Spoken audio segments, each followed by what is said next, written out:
This is Jordan Grace, and you're listening to the Social Suplex Podcast Network. BWB, this is One Nation Radio. You better get it right. Rich Latta, James Boyd came to give them life. The Blackest Wrestling Podcast has come to kick all ass and drop it 6 feet if they kicking trash. Word, let me welcome y'all to something different. And if you dig it, man, you should let some friends listen. We be getting it in, this on the regular, dude. Ravish and flow, but this shit rude. See, James don't rap, so I had to break it down. The whole network, man, we coming for the crown. Raps in the columns, I keep them both covered. Making the beats too, so the listeners can bump it. Hit us with the rating, yeah, I'm saying it's a 5. Before you hit it, talk, bob your head side to side. It's One Nation Radio, and this is the beginning. It's Rich, and I'm here with James. It's time to listen to One Nation. We got to unleash the power of the pyramid. This is Mike Sempervive from WrestlingObserver.com. Check me out on Wrestling Observer Live every day. And also check out your boys, Rich and James, on One Nation Radio. This is Kenny Omega. We're listening to One Nation Radio. Check it out, guys. These guys know what's up. Big Kenny Omega fans, that's all that counts to me. Goodbye and good night. Bang. Ladies and gentlemen, welcome to One Nation Radio. I'm James Boyd. I'm not going to go through the normal, usual thing. This is my second time doing this. I have screwed up the intro, the first 4 minutes of the show. They're lost forever, except for to the Twitch homies. But Rich, what's going on, man? Not much, man. Happy Martin Luther King Day.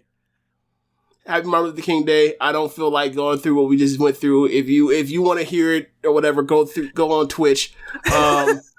Yeah, like, it's Martin Luther King Day. You know, shit's better, but shit ain't like what it should be. We all know this. Let's move on. This is a con. I like to thank my job for giving us the day off, which is strange that this happened this year after, George Floyd and January 6th and everything like that. So they were like, you know what? Y'all can chill today, so I appreciate that. Yeah, so make sure y'all watch MLK on Boondocks.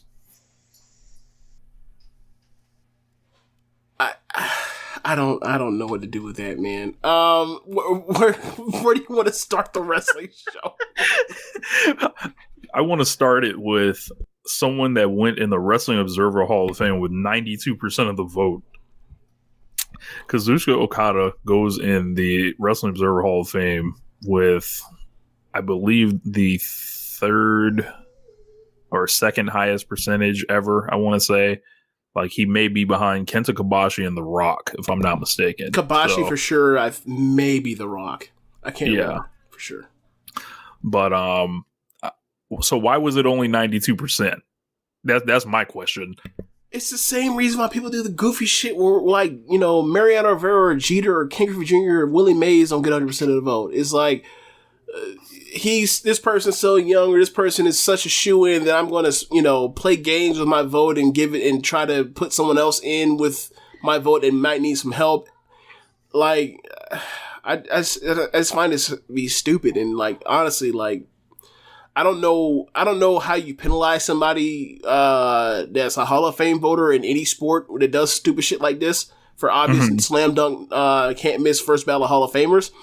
But, like, short of stripping them of their votes, but it's like, I don't know if that's too harsh, or if, like, the crime of, or maybe, like, you make all this shit public to where, like, people can just, like, light up your mentions every year about about you being the moron that didn't do this. At least the baseball, Baseball Writers Association people, like, their votes, like, their names are out on a lot of that stuff. Like, with this, the Observer thing is like, who knows who's actually voting. So the JML actually runs a project that, like, they, a lot of voters, if it's like a voluntary thing, hey, if you want to reveal your vote, they'll make it public. So that's like one step towards, like, full transparency on the ballot. And this, we have so few, like, actual Hall of Fames because obviously you can't take, like, the WWE Hall of Fame, like, seriously. So what the hell is going on? Somebody's trying to call. Goddamn finish Phil. You trying to call into the show? Or are you trying to call him? He was trying to call a Facebook message. Like, what are you doing, guy? And I just heard it ringing in my ears. Threw me off. But we only have something like the Observer Hall of Fame to really look at, aside from like your Cauliflower Alley type stuff, right? Yeah. So this is the best thing I think we have. So yeah. One day, Bruce, I'm gonna figure out how to hook up a call-in type thing. So, but yeah, like that's why I like the Observer Hall of Fame so much. So with Okada, he went in with 92%. He was the third best in history. Kobashi and Liger was who he were behind. I think Okada's like phenomenal. There's like not much more to say aside from like, all right, but like I know it's our job kind of to say some stuff, so I'll put it like this: a 10-year run following behind Hiroshi Tanahashi. Yep. Having like, basically been the man through the rise of New Japan to it really, like, New Japan's always kind of been a global company, the idea of New Japan, but like it's never had like the connection this way. And that works with his great rivalries with Tanahashi, Naito, with Okada or Omega, and I don't think not to Jay White, but him and Will, I'll say that. You could have said Ibushi, given them the high level matches they've had in the past, like, but you went in and did it. You just like go ahead and just Shiv, bow. Yeah, Shiv, Jay White. But yeah, very very happy Okada win, like with like as much minimal bullshit as possible, like the defensive voting and stuff like that, which I think stinks. But yeah, he's like an all-time legend. He's been an all-time legend pretty much from the moment he showed back up in New Japan, like the second match. So when he won the belt, yeah. So like this is your guy, James. So like, tell us about Okada. I mean, me personally, like, I'm not trying to be funny when I say this or whatever. It's like, I think he's the greatest wrestler of all time. I have never seen somebody where, like, you see, I mean, for me personally, I'm talking about my personal experience watching. Like, the first time I ever watched New Japan Pro Wrestling was Wrestle Kingdom 9, right? So, I watched the main event, and I'm blown away. Like, I'm exhausted, but I'm blown away because it's like a long ass show, but I'm exhausted, but I'm still blown away by the match. And then they have another match the next year, and like the match is like just as good. And then from there, so like that is, like the tail end of the peak of the Tanahashi Okada stuff, right? And then all of a sudden, like it's him and Kenny Omega. And then after that it's like it's him and Naito.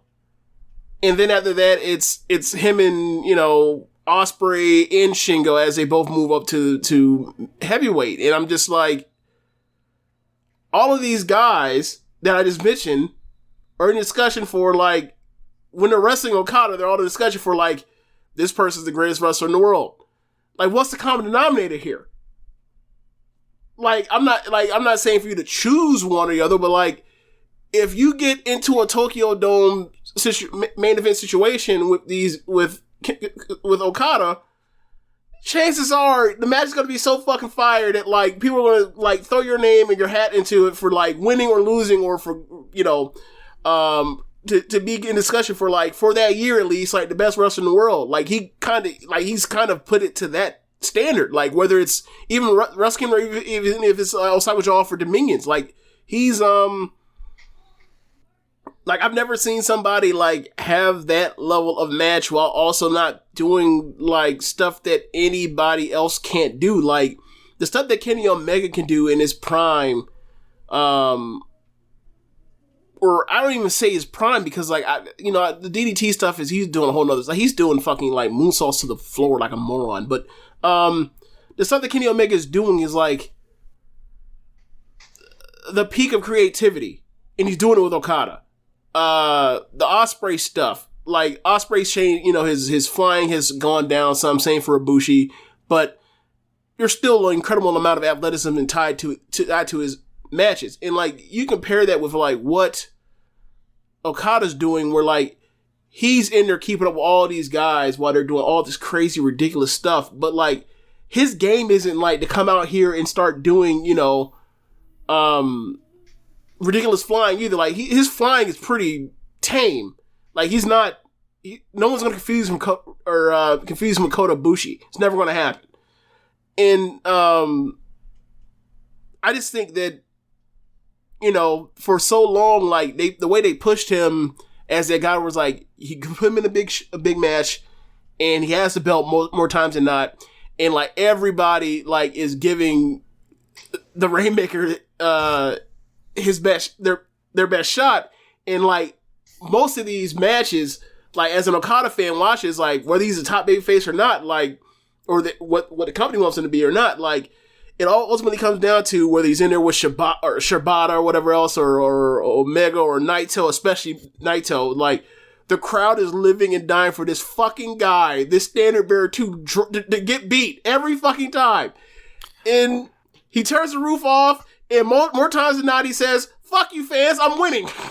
It's always funny to see, like, what that appreciation comes out, domestically or amongst, Western fans like us, and to see that, like, he has one of the highest,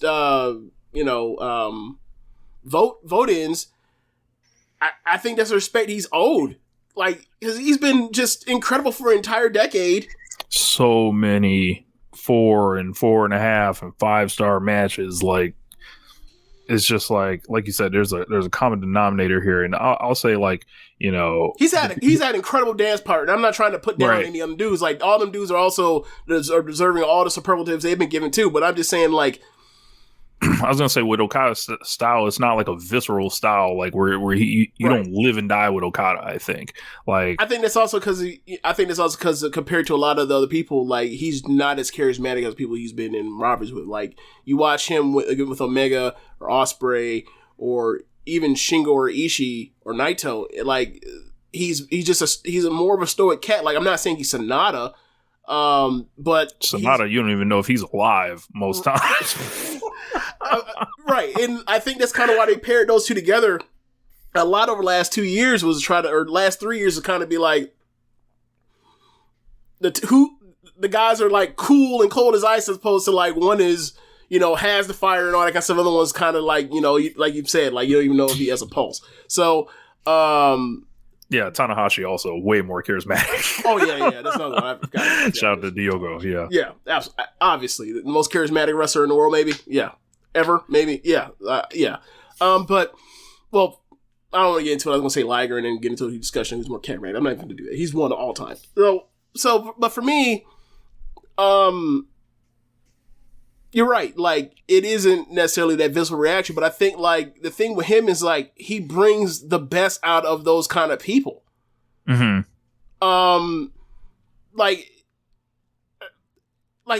For example, you look at, like, Shuri and Utami, and be honest, like, what they kind of did with Shuri and Utami is kind of like what they did with Tanahashi and Okada, except in reverse.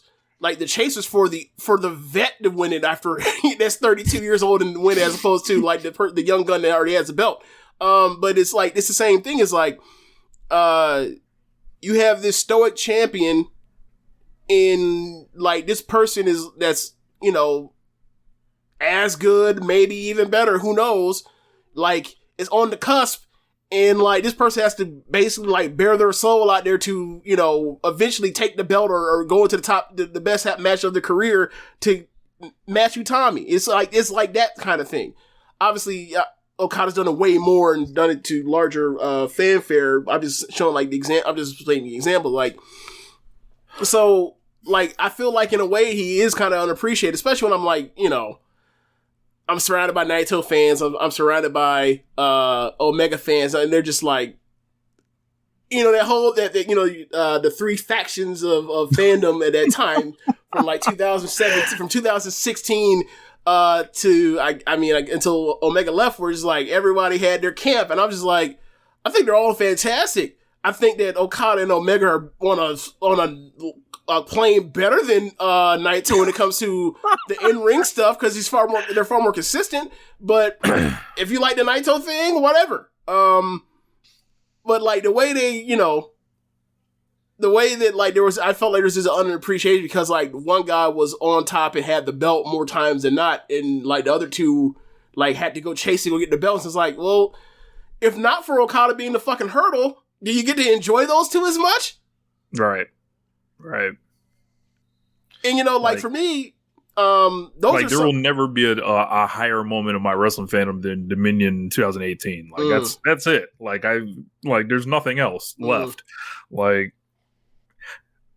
So like that's like, and Okada's a big part of that. Like, and it's like, that man had to shut the door on you. She was like, but the thing is, he only about like the Omega thing at least. Like he only shut the door on him one time. Oh, Kenny won the feud, right? Like Omega won 2-1-1. So and people are like, they want Okada Omega 5. I'm like, nah. I do. Let's keep right. Go ahead and drop this man with a 6 Rainmaker, and then go to do a 6. No. Like, I don't know. I haven't talked to Zach about it, but like when Naito came out after January 5th, and it's like I don't even know how he can enjoy it because he knows he's gonna get dropped on his fucking head. Bro, he about to get put down for the count. He about to get tombstone. So like I was like, man, I wonder if Naito's gonna walk out, and then he did. I was like, oh no! Like I was like, they know this match is done here. There's nothing else to see. Yeah. So there are various other movers and with the Hall of Fame numbers. Okay. Edge lost some stuff, so like I saw somebody make a point on Twitter. You can get off your Edge shit. I get you. Yeah, they said if Edge would have died, he would have like had a better shot at going in the Hall of Fame than like doing his most recent WWE run. I found that grim but hilarious. I don't know. Here's my question for you, right? Do you think that's actually an indictment of what Edge has done since he came back, or do you think it's an indictment of just the WWE's television? I think it's the results. Like that 1 week where he tanked all 3 shows, like that shit stuck to him. And then like I think the over dramatics that he does is just like grating, I think. And then like people are like figuring out that he never really was that a bigger star that they have kind of portrayed him as. And he's like, and it's funny because like he's the earliest victim of them bringing people back. And then like this era of people that weren't really stars that they were trying to tell you were stars, like him and Orton, really. And it's like, sorry, player. Like it's I think they'll both end up on the ballot for quite a long time. So, was anyone in any? Especially when you compare him to like CM Punk, like, and then you see like the stuff he was doing, like as far as like selling out the United Center on a rumor, and like Edge couldn't do no shit like that. Like, well. Obviously not to that extent, but like in WWE you can never prove that you're actually a draw. Just can't. So like when people get off their jokes about the bunny with Roman Reigns, it's like, okay, how about this? I put them both in the open market, right? And I say that they're both running produced shows. And they're going to put them on the same building back-to-back days in the same weekend. You can give the bunny her pick of what day. You tell me which fucking people, which show is going to have more people show up to. Oh, Roman Reigns? Okay, let's not play this game. It is a simple situation. To me, it's like WWE is a situation where you just cannot prove anyone's a draw. And that was on purpose. They wanted to be like NFL. They wanted to be the Shield. And look, to be fair, they're raking in tons of cash. The problem is, like, once you build a TV show like that, I don't know what in your overall like storytelling is bad. The jig is up. Right. I'm not saying that like people are gonna stop watching their show in droves. Is like they have such a grip on what North American professional wrestling has been for our lifetimes that they're always going to have some cachet, right? Like most people, they have most of North America's like tape libraries, right? Like when they talk about their history or whatever else, like the only history that really matters for the last 35 years of pro wrestling is theirs because they own all of it, except for the last 2 years.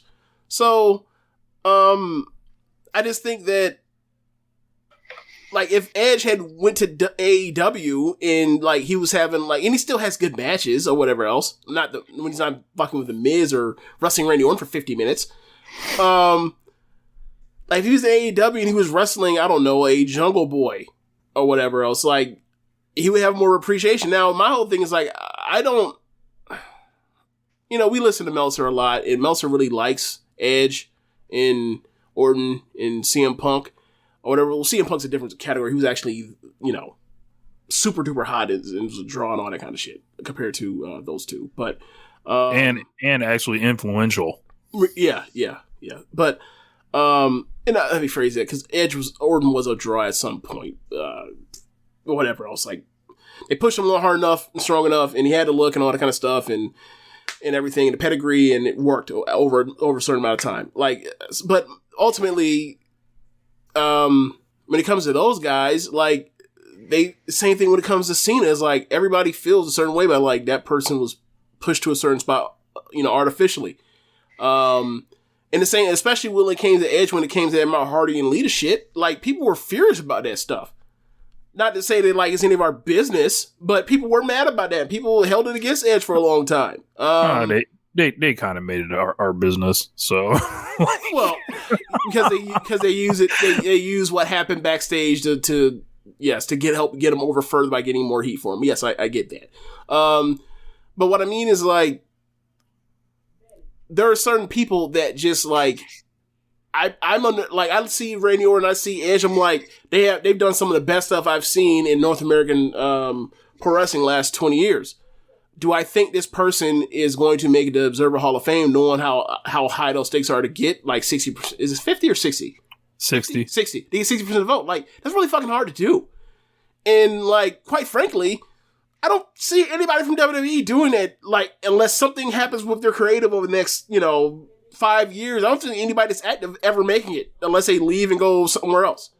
Like, that's kind of where we are.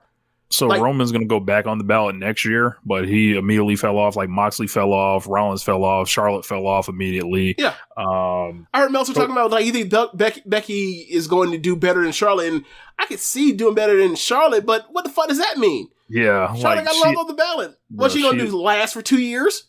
I don't think Becky's going to get more than 20% of the vote, personally. I think also Kota Ibushi had a big jump up to 54%, so he's knocking on the door, while Naito got nothing, and Ishii lost 1%, and Ishii and Naito are tied. So Ibushi, that tragic year he had, he somehow jumped a large percentage. Because he won the belt. He won the belt in the Tokyo Dome. That's the reason why. He had a suit matches. People remember that. Mystico just absolutely slayed. Missed the Hall of Fame by 1 vote. Some real Craig Biggio shit going on here.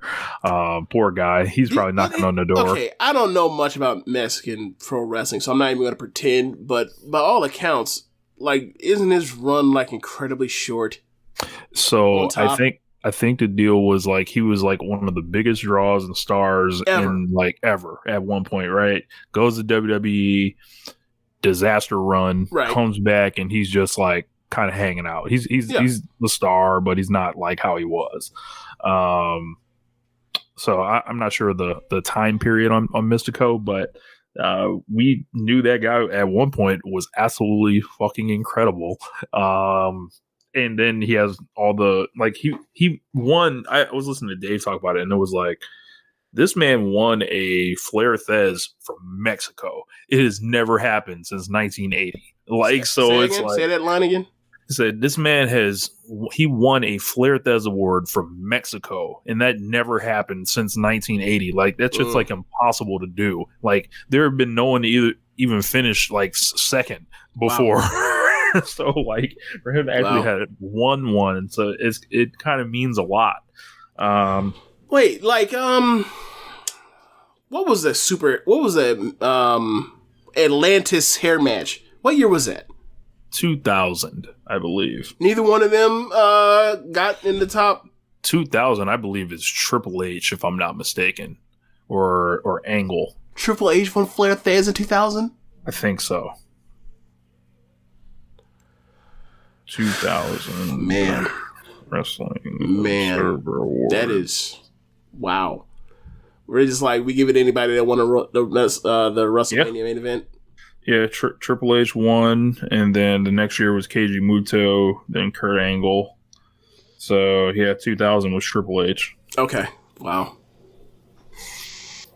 99 was Masawa.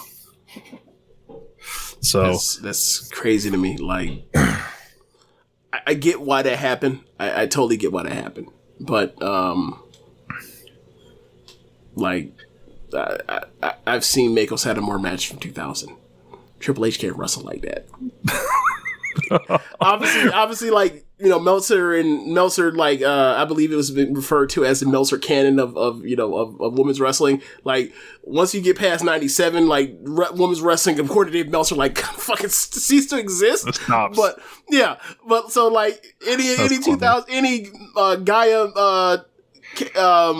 Mako Satomura shit he saw was like, he wasn't reporting on that shit, but still, it's like, nah, man. There's some shit on there that I saw, and I was like, nah, man. Like, I going back and watching it last year, I was like, she may have been the best wrestler in the world in like the early 2000s, like before Angle like took the fuck off.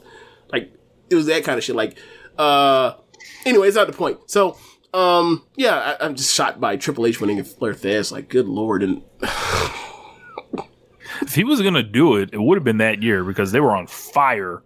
They were, but they were on fire not because of him. They were on fire because of the fucking Rock. But like Triple H was the champion most of the year, though. Cool. So like that's kind of what it is. So like, and he won, you know, in all the big matches, he won.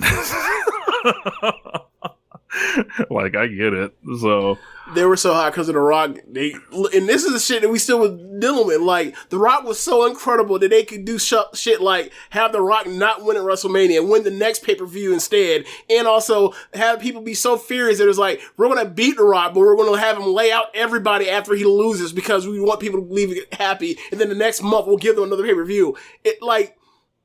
Imagine. Like, that kind of stuff where, like, The Rock... Like, that's another thing. Like, The Rock was so awesome... And Daniel Bryan were so awesome that, like, we were still doing the consequences of their awesomeness with people. Vince can look at it and say, like, well, why don't you just do what they did? Because there's only two of them motherfuckers. That's why. What are you doing? What are you thinking? So, get a baby face and beat them all the time. That'll get them over. Oh, okay, man. Okay. Whatever you say, Vince. Once again, congratulations to Kazuchika Okada. Many more years of hopefully of continued excellence on top of the sport. My question for you is this, right? Yeah. The middle of last year, how concerned were you about like this being over? I wasn't concerned that it was over. I thought he was stinking, quite frankly. And like, because of the back stuff people were talking about. Like, I was concerned. I was like,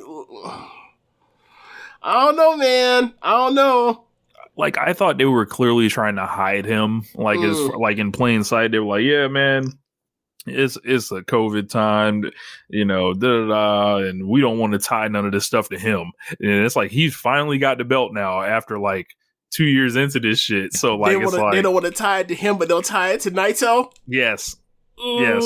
They go like, ooh, is Zach on this? Is Zach listening to this? I don't know if he's on, but like they'll put the belt on other people, whatever, to try to do whatever, and let Okada kind of not get that stuck to him, essentially. So like, I think it takes a lot to be the champion during a pandemic. So Okada's now going to get his chance because this thing's not fucking ending. So it ain't. It is not. Yeah, but moving on to the next story. Apparently, Cody Rhodes is technically a free agent. So his contract expired at the end, and this is according to Fightful. His contract expired at the end of 2021. He's been working in AEW without a contract ever since.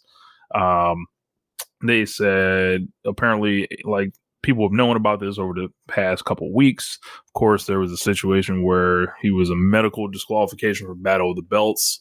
He hasn't signed his new deal yet, but he is advertised Wednesday. So if he appears on Wednesday, I think Dave put a like, there were a lot of people saying this is like some part of some elaborate work.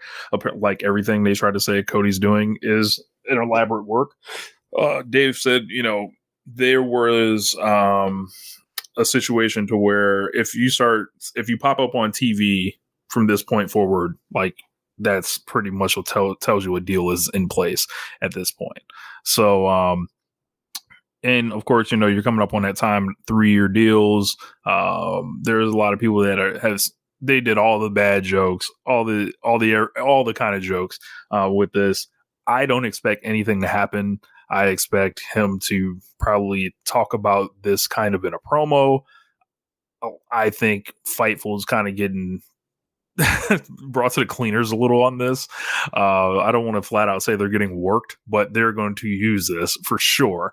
And it is what it is. Look, I wish he would leave. Like, I wish he would be like, hey, you know what? It's been real. And then TK be like, well, I guess we can do a clean break, whatever. But I don't think that's going to happen. Cody's not in the business of making Rich Latta happy. So, yeah. What did you make of all this, James? So you alerted me to this. I was in the middle of watching Stardom stuff. I totally had no idea. And then I saw it and I was like, that's interesting. And like, I was like, I didn't think he was leaving. I thought, but I did, flood the idea that, like, I might put something down on it, like, to the crowd, help crowdfund the situation if, like, he shows up on, like, SmackDown, or he shows up on Fox and he throws the TNT title into the trash. Just obviously I don't think it's ever going to happen. I'm just saying more like just for the hilarity of, doing something edgy, if you will, or something, nostalgic, throwing titles in the trash. This is a promotional war, I thought. But yeah, much like you, I think he's going to come back. I think that, he's going to use this in a promo and when he does another one of his comebacks or whatever else, because he has he's done like 7 of them already. But this company's only been around for 3 years. He's done 7 comebacks already. But yeah, I think I'm kind of like in line with you. Like, I think that they're going to try to blur the lines. I'm probably going to roll my eyes at it because I don't care. I just want to watch your TV program. Like, show me what you got. But we'll see. But yeah, I'm with you for the most part. I think that he's staying. Not because of the whole, like, he never does anything for me, so of course he's going to stay. It's just like, this, he's going to stay. Like, he's not dumb. He does a lot of dumb things, but he's not dumb. He knows what's going to happen if he ever went back to WWE. He's going to just be like nothing again. Like, they might have that suit ready for him first day. Right back put right back Stardust? in the gimmick. Right back in the gimmick. Oh man, that'd be funny. So, yeah, I don't expect really anything to happen with this, but Twitter was a funny place this afternoon. Here's my question: did you see anybody from the WWE like pro apologist side like saying they want him? Oh yeah, like how funny it would be, and coming to Royal Rumble scenarios, and then I think that the shit that tricked them was like some of the other people saying, yeah, we want Cody Rhodes to go win the Royal Rumble and beat Roman Reigns. They didn't like that, so like that was like a there's a lot of factions clashing here.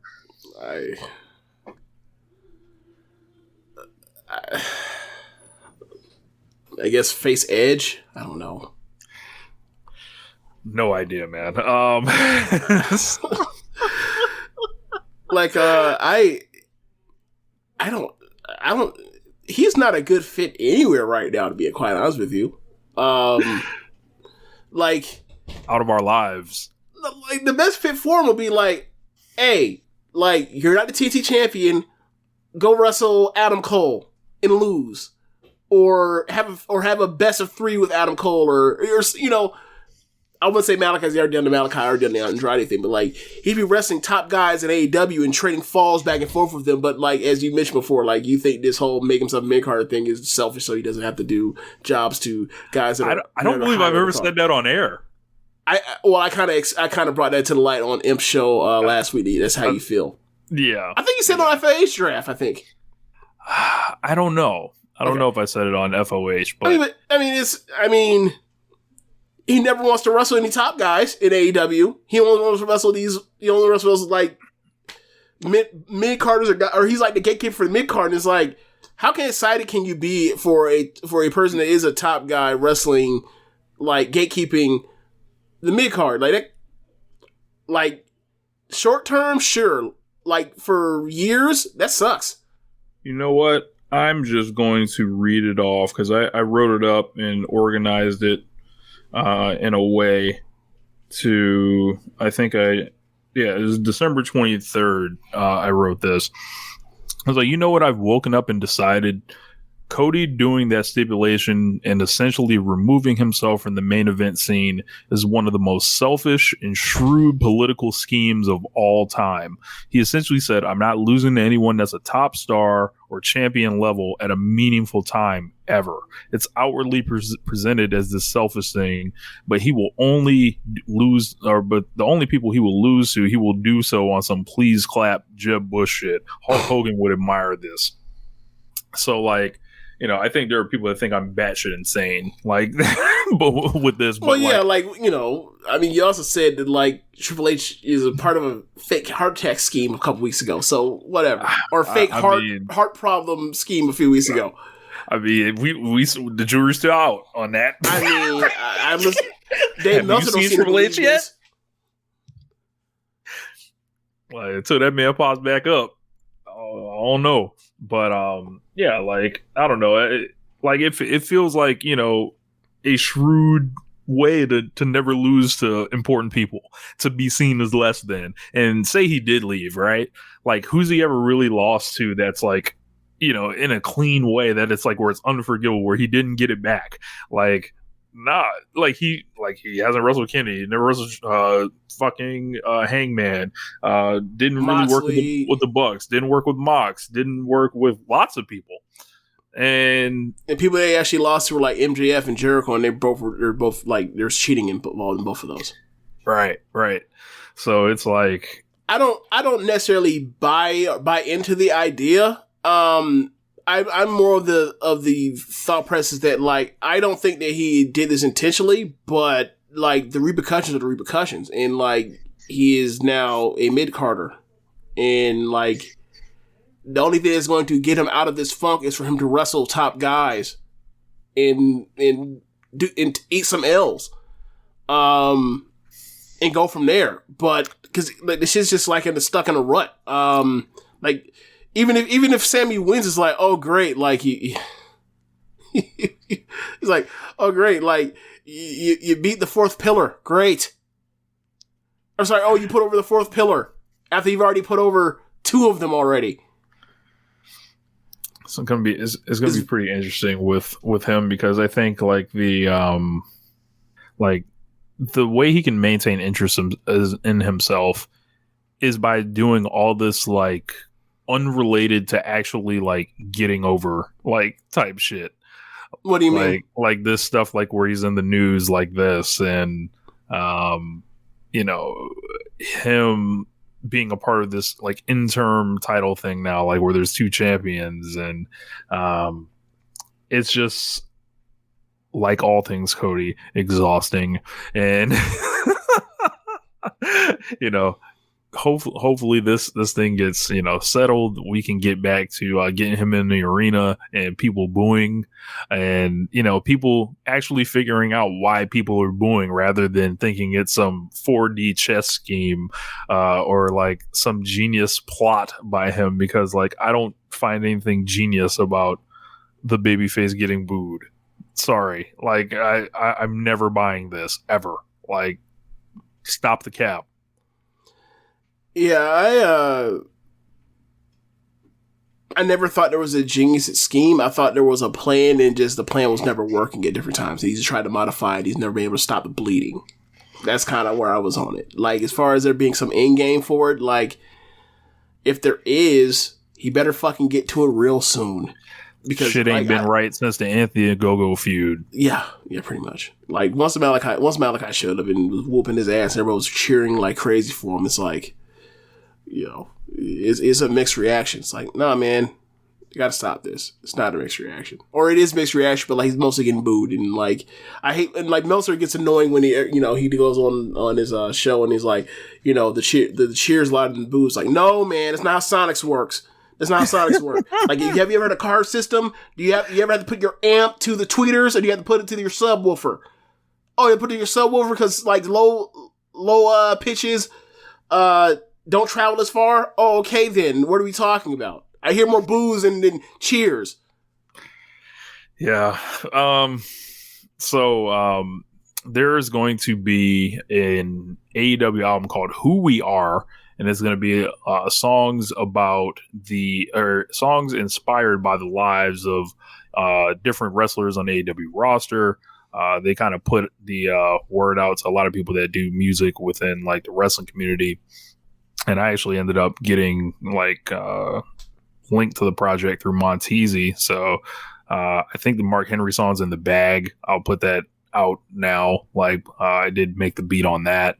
I actually submitted a song for Nyla Rose this weekend. I think I'm waiting for the green light on that. But yeah, I think it's pretty interesting. I found out about this, I want to say, I think I mentioned it to you maybe like 2 months ago, something like that. Yeah. But yeah, like that thing's coming out in Black History Month. A lot of people are skeptical on the timing and I've seen it. All that stuff. So I don't know. I feel like those are all the same people that are normally doing all the hating and corniness. And I, just speaking for actually have contributed and worked on it, and knowing like the other people that have worked on it and shit like that, is like a lot of people like been trying to get their foot in the door with some type of music and wrestling, and hoping wrestling would embrace them in some type of way. Like I know my man Righteous Reg, like he said this is his dream. So it's like a lot of these people like have come out and like just shit on this thing, and I'm like like I would advise you just to listen to the shit, because like I know I didn't contribute anything whack. So for one, I know there are jokes to be had, of course. Like I saw a couple funny ones. They were like, there was like the intro should start like with Brandy saying like, "Who thought it was open mic night?" Like I died laughing when I saw that shit. But like I think a lot of the shit that I saw was niggas sounded like haters. Like quite frankly, it's just one more thing. They ain't. Well, if you don't like AEW, and they come up with a mixtape. What do you think's gonna happen? Like, I mean, to be honest, if WWE come with a mixtape, a lot of these same jokes would be going off at them too. So, I mean, that's the thing when you have an entertainment genre that is catered towards white people, and then there's black people that are involved with it, and they're coming up with something outside of that. Like, it's always going to be a rough thing of trying to figure out like, what are people's intentions when it comes to this kind of stuff? So like, obviously, and I believe he believed that like, there are questions that are deserved to be asked, but, I mean, I don't really care. Like, if it comes out, it comes out, and if it sounds cool, hopefully ends up being like some people's interest music or things that could be used in like featurettes, whatever else. So,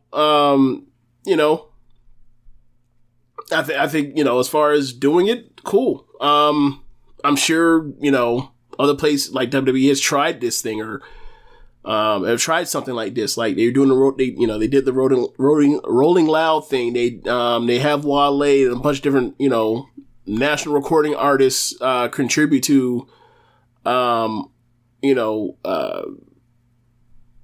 shows like year after year.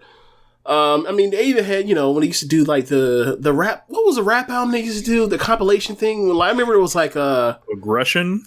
Yeah, it was one of those, they used to have their Aggression, he's like, Method Man and Red Man and all over their shit, and, DMX is like, I forgot who DMX did, I can't remember, but whatever. I remember Ice-T did Pimpin' Ain't Easy, I used to love that joint. Do you have something like Pimpin' Ain't Easy for Nyla Rose? Nah. No? I actually like B.I. gave Nyla, like, that shit is hard. Like, I ain't gonna lie. Like, so hopefully that gets greenlit so everyone can hear it and they don't go with some other song. But yeah, that. So and then like there's another one. I don't feel comfortable talking about it yet that I made a beat for, but when it does, I promise I will explain the whole thing. So there's a good chance I may end up with 3 on there. So we'll see how it all goes. But yeah, definitely check it out. Like let the music like kind of decide for yourself, like, on how it all sounds and everything like that. So there's a lot of people on there that really do this shit. So like it's gonna be fun when it drops. So Gotcha. What else we got? AEW last week. So I did not like this show. Well, God. Do you want to talk about WWE and talking about the women in the blood? Forgot about that. Yep. So WWE reached back in the old playbook. As always, the gore, the blood stuff, writing letters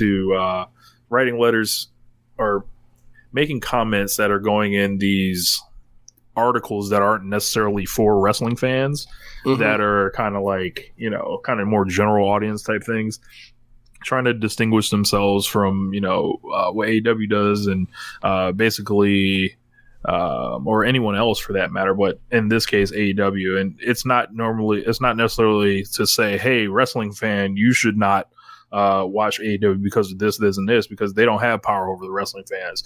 Who they're trying to reach out to is like your advertisers and your sponsors and shit like that, trying to play dirty business from that end.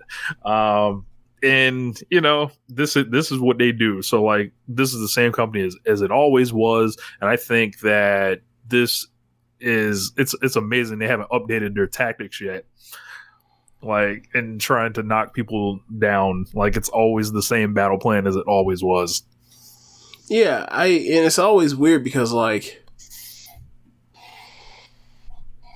I don't know what it is about people getting upset. Like, one, I'm sick of AEW using so much blood or so many people blading or whatever else. But at the same time, I'll take them blading 1,000,000 times before I take them doing the Brock Lesnar, bust somebody's head open to the white meat. Right. So, for me, I'm just like, I'm with you. Like, I think it's kind of lame or whatever else, and also it's like it's not gonna work. It'd be one thing if I thought that, like, maybe shrewd business move things were like they already tried this before with him. they tried it, like, didn't they try this after? I don't know. They tried it after Double or Nothing. Like, that's how Blood and Guts got its name. Right. That's right. I was gonna say, because it wasn't. I was like, it was a while ago, but like it wasn't like. I almost thought like maybe it happened after the lights out match between Rosa and Britt, but like, nah, it was even before then. And that's how you end up getting Blood and Guts. Yeah, you're right. Because Vince was like the Blood and Guts pal or whatever. So the difference on this one is they made a pointed attempt to do it with women. Right. So like, these pretty blonde women shouldn't be out here bleeding and shit like that.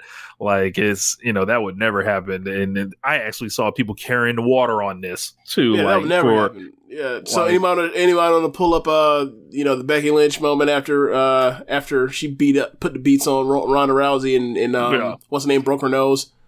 Yeah. Not Nyla, but Nia Jax broke her nose. Like, she didn't put a blade to her head, but she got her, like, that was worse. Like, getting her fucking nose rocked and she's bleeding all over the place and her eyes, like, looks like Shawn Michaels' eye. And what they do is describe it as, like, self-mutilation. So they try to make it sound like it's, like, it's way worse than it actually is. Yeah, exactly. Like So, the better example obviously would have been like Bryan and Hangman, like but the couple weeks before and after that, but like they selected the women for this very specific reason. And the like sexism I said, of women being the sexism of like these delicate women can't possibly hurt each other, which is like that also ties back to like why the women's division, like why women's wrestling in America has been like left behind so far in the last. It's like, why aren't you letting them like wrestle like the men? So, right. And ironically, AEW, who gets lambasted for what they do with women, actually like kind of opened the door for them to have this, you know, you see all these dudes fucking bleeding all the time. You want to do that shit? Have your match. Like, do that shit too. So, like, it's, I saw that and I loved the match when it happened. I thought it was great. And, you know, just seeing this, it's another underhanded WWE trick. And I think that it's not the last one we're going to see. They ironically did it on the same week that Dynamite tied them in the demo, and you know all this stuff doesn't happen by accident. So it's you know, it's WWE doing them. Yeah, it just how many things is WWE going to try and fail with AEW? It's so like bad. Every month there's something new, and every month they don't succeed. They like, eat not shit tired. all the time. Like when it comes to this type of shit, like I don't understand. Like, and I don't know, man. Like, I think what really bothered me was people carrying the water on it too, and it was, you know, I see people defend WWE all the time. Like, I see Saudi people Arabia saying stuff. that. Yeah, I see people saying like stuff like, Y'all bringing this Saudi Arabia stuff up again? I'm like, right, yeah, like yes, you keep doing it again. The fuck? It never goes away. Like you're going to defend this? What? And like, the thing was, it'd be one thing. It was like, you know, I hate hearing this bad news or this rhetoric in the news again or whatever else. It wasn't even that. It was like, stop talking about it. Like as if that'll make it all go away. It's like, okay, man. Like, I don't understand. I don't get it. For as long as they go over there, we will never let y'all forget this is a murderous dictatorship. Like, stop trying to miss it or to intentionally misunderstand what people are saying. Like we're saying the people of Saudi Arabia don't deserve to watch wrestling. That's not what's being fucking said, you fucking morons. What's being said is this is a murderous dictatorship. I didn't even hear about this part. About like we're banging on the people. Wow. Yeah, this is the new angle. Like they're saying it's racist and xenophobic and all this stuff. And I'm like, stop this. It's the fucking, it's sports washing. Look it up. It's a definition. Like, figure it out. Wow. Like, women just were able to drive in 2018 or some shit like that over there. Yeah. Like, you know, it's a whole thing. Like, it's trash. It will always be trash. Like when they're going over there doing this shit. This is why there are wrestlers that refuse to associate with this shit anymore. Like, y'all don't have to carry the water on that. I promise you. Yeah, you're right. That's pretty much all I have, just to talk about like that, because it's like, or it's, when we're talking about like the women and WWE like trying to play this game again. Like I had nothing else after that, and then we transitioned over to Saudi Arabia, and it's like, what? Yeah, they also like were messing with the name. Like they didn't want to call it Elimination Chamber because like, and then they ultimately went back to Elimination Chamber after all. Yes. Why does Saudi Arabia make them like make all these weird decisions? It's so odd. Saudi Arabia itself is a weird decision. I mean, kind of. You know, I'm just ready for WrestleMania to go. Look, as a company, like, it's $20 million or $20+ million. It's $50 million. Okay, every $50 time million. they go. You're right. I thought it was 40. I'm sorry, I missed. Yeah, but anyway, it's $50 million. So it's like, of course you're gonna go. Like the capitalism is gonna capitalize, but at the same time, it's like, why do y'all go through all this? Like y'all know they're gonna go. They need to just go all the way with it and just do WrestleMania in Saudi Arabia. I mean, I don't think they'll ever do that because it's like they don't need to. But I think the thing is just like, for me, is they're going to go. It's going to come up every single time. You know they're wrong. People are going to say they're wrong. Why does that bother you? Right. It's odd. Right. Tell us why this hurts you when, person who has no financial stake to anything. Like, Rich, when you have friends or family members that do something wrong or end up in jail for doing something wrong, do you defend them for what they did to wind up in jail? Like, no. Like, I'm still involved with this person. I'm not disowning them or anything else, but like, they got behind the wheel when they weren't supposed to. Well, supposed to be like, it's okay. Fuck no. They could have killed somebody. In this case, I never did kill someone. Yeah, it's odd to me. Yeah. I still have I watched every show up until the Jamal Khashoggi thing because it was so new. Like the whole thing, I didn't really know a lot about it, so I was just watching it like anybody else, whatever. Then when Crown Jewel first happened, it was like, oh my god, this is what's happening. Oh, the end of show stunk. Like they had one show that didn't suck. Yes. They had one show that didn't suck. Yeah, the last one was the one that didn't suck. Yeah, not a fan. No buys. Not doing it. 0 buys. You're an idiot for that. 0 buys. But I was not a fan of the AEW show this week either. They were in Raleigh, North Carolina, which was not a hot crowd at all. Not a hot show. I don't even think it would have mattered if they would have given them a hot show because they were sitting on their hands. Could they try most of the night? Could they try?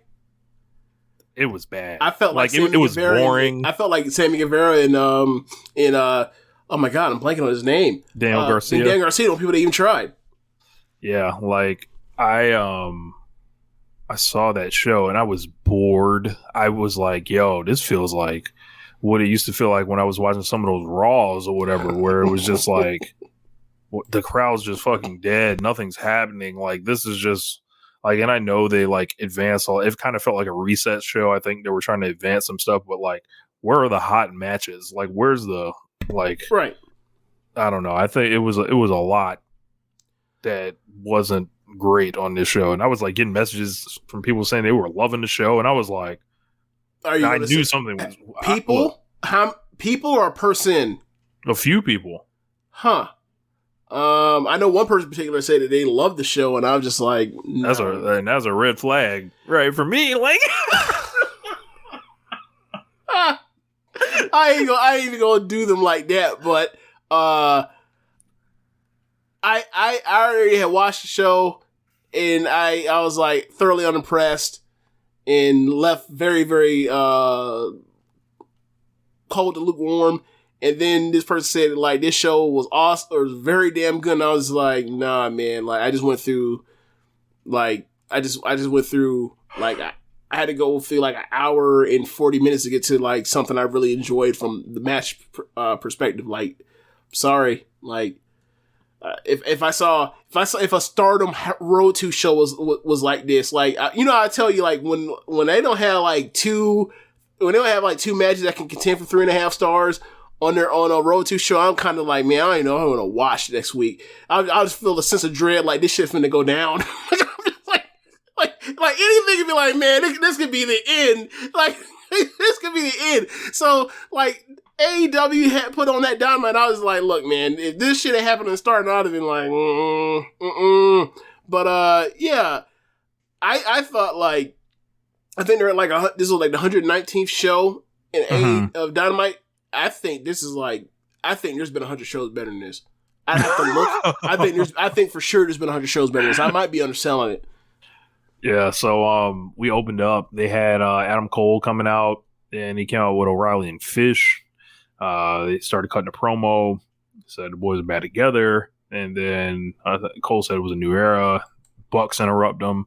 Matt said he beat COVID in 2 days and said he would come and join him, and thanks for the invite. Some tension there. Rich, if he beat COVID in 2 days, why is he still in the building?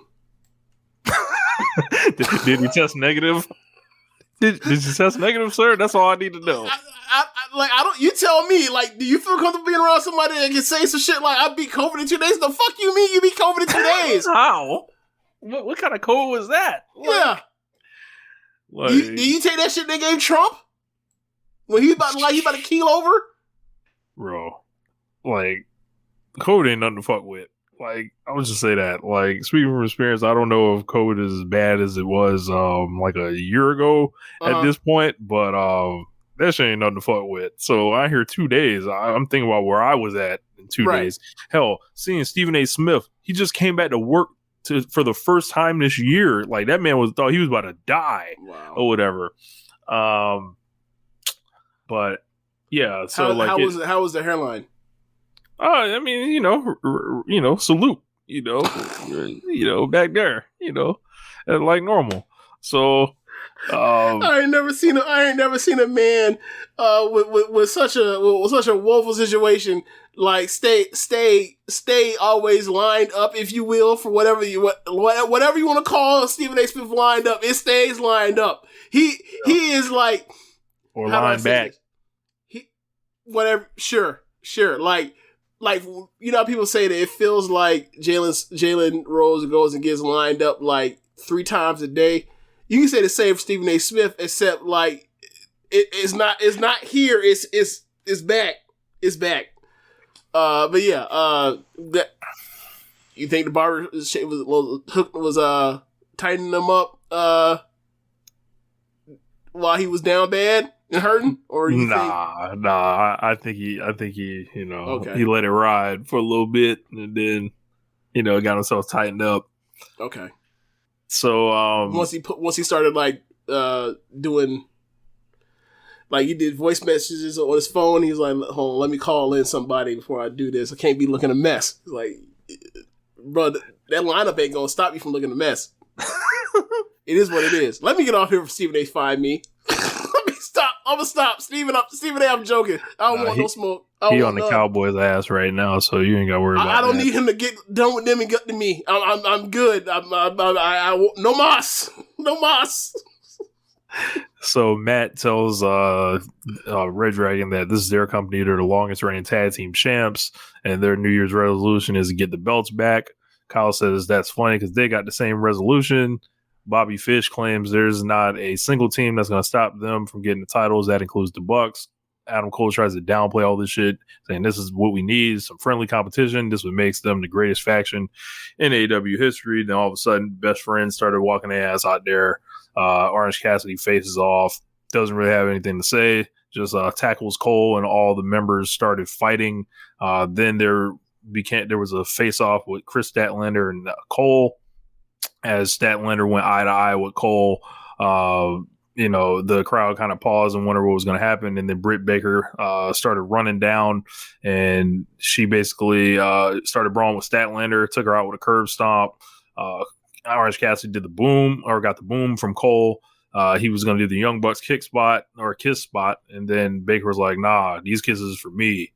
So it basically was like the alliance of Cole and Britt Baker on screen. I was clowning, saying Britt Baker joined the Elite, but yeah. So, all right, cool. Sets up a mixed tag for next week. Orange Cassidy and Statlander have to win, right? You can have Statlander beat Britt, I think. Well, I mean, they already had that match and Britt beat her. Do it again. At Beach Break. Well, I'm just saying, like, y'all gotta give Orange Cassidy something in this fucking feud. All y'all done is whooped his ass. God damn. Like, correct me if I'm wrong, but when they ran out, were they outnumbered by one person, or was it even when they ran out? I think they were even because they had Wheeler Yuta, they had Trent, Cassidy, Chucky T, and then Statlander. Okay, so how many people is that? 5. Okay, so you had Young Bucks, Red Dragon, Cole, Cutler, and then Britt.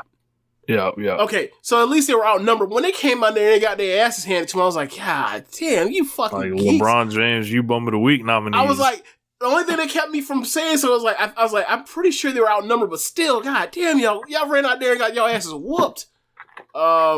So, you know, I want to saving grace because Orange been eating a lot of L's lately, especially Adam Cole. Adam Cole been whooping that ass. He been whooping all the best friends' ass. Yeah. I think he's gonna keep whooping ass too. For what it's worth. I can see that too. I can definitely see that because, like, do you want to see them wrestle twice? Because I don't. Orange Cassidy and Adam Cole. I mean, they had a good match. No. A second mixed tag match. No. Yeah, one's good enough. I don't even want to see a first one. Right. Like, it's weird. Like, I don't really want to see intergender either. So, like, I don't know. It's like, how about just something else? My thing is, if they want to have it be a good match, they would do intergender. Put Statlander in there with Adam Cole. But they're not going to do that. Do you have any reason to believe they're going to do intergender? No. Right. And I was telling him on his show last week, it's like, I don't want to see it because they're not going to do intergender. And, like, I've seen intergender mixed tag matches, and, like, they're so much better than, like, when they do mixed match tag stuff where it's like someone tags and, like, it's immediate hot tag and, like, both of y'all gotta get the fuck out of this. So for me, I've seen what it's like when you do it the right way, and, like, when you do it this contrived way, I'm like, fuck off, just fuck off. So they can, I mean, those matches are all disasters. I'm sure they can have an entertaining one, right? Like, to AEW's credit, their first one was the Shaq thing. That worked really well. I don't think you can pull a 7'1", 300-pound dude that with that kind of charisma out like when it comes to Adam Cole and Orange Cassidy. But whatever, we'll see what happens.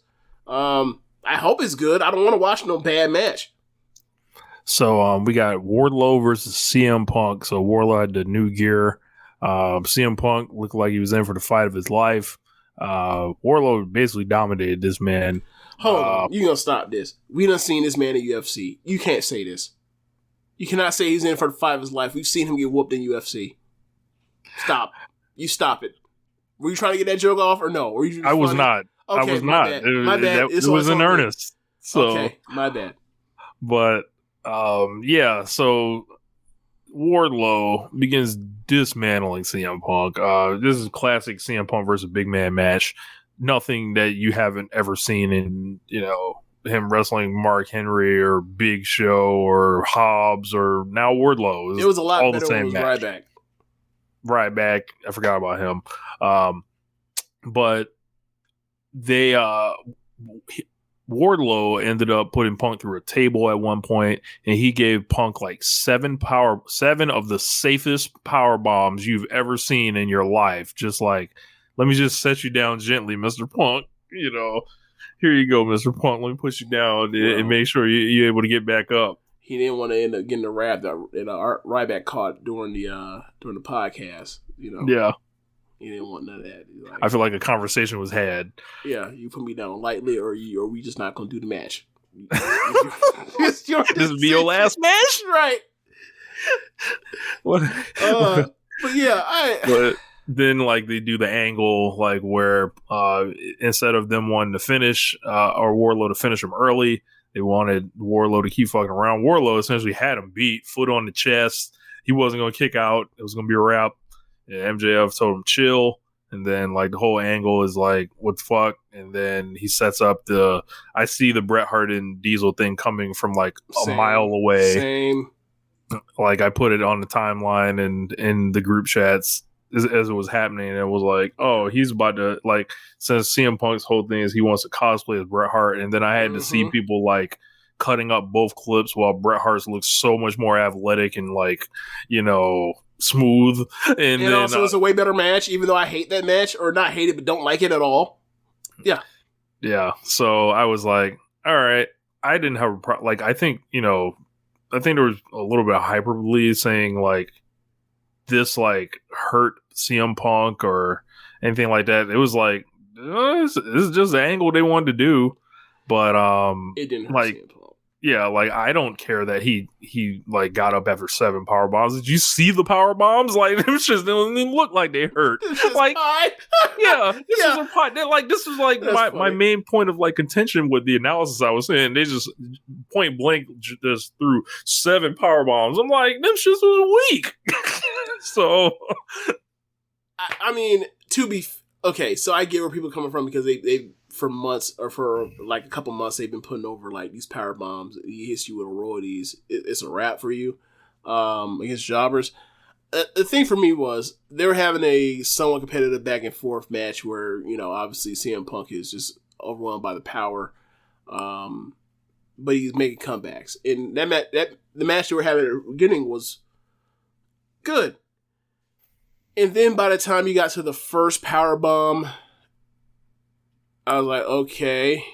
And then he kept power bombing, and I was like, I know he's not going to win. Get to it already. And then he keeps power bombing him. I'm like, these power bombs don't look good, like you mentioned. And then MJF is like, take his ass outside, and then he power bombs to the table, and then I'm like, he's going to beat this 10 count. That's fucking stupid. Whatever.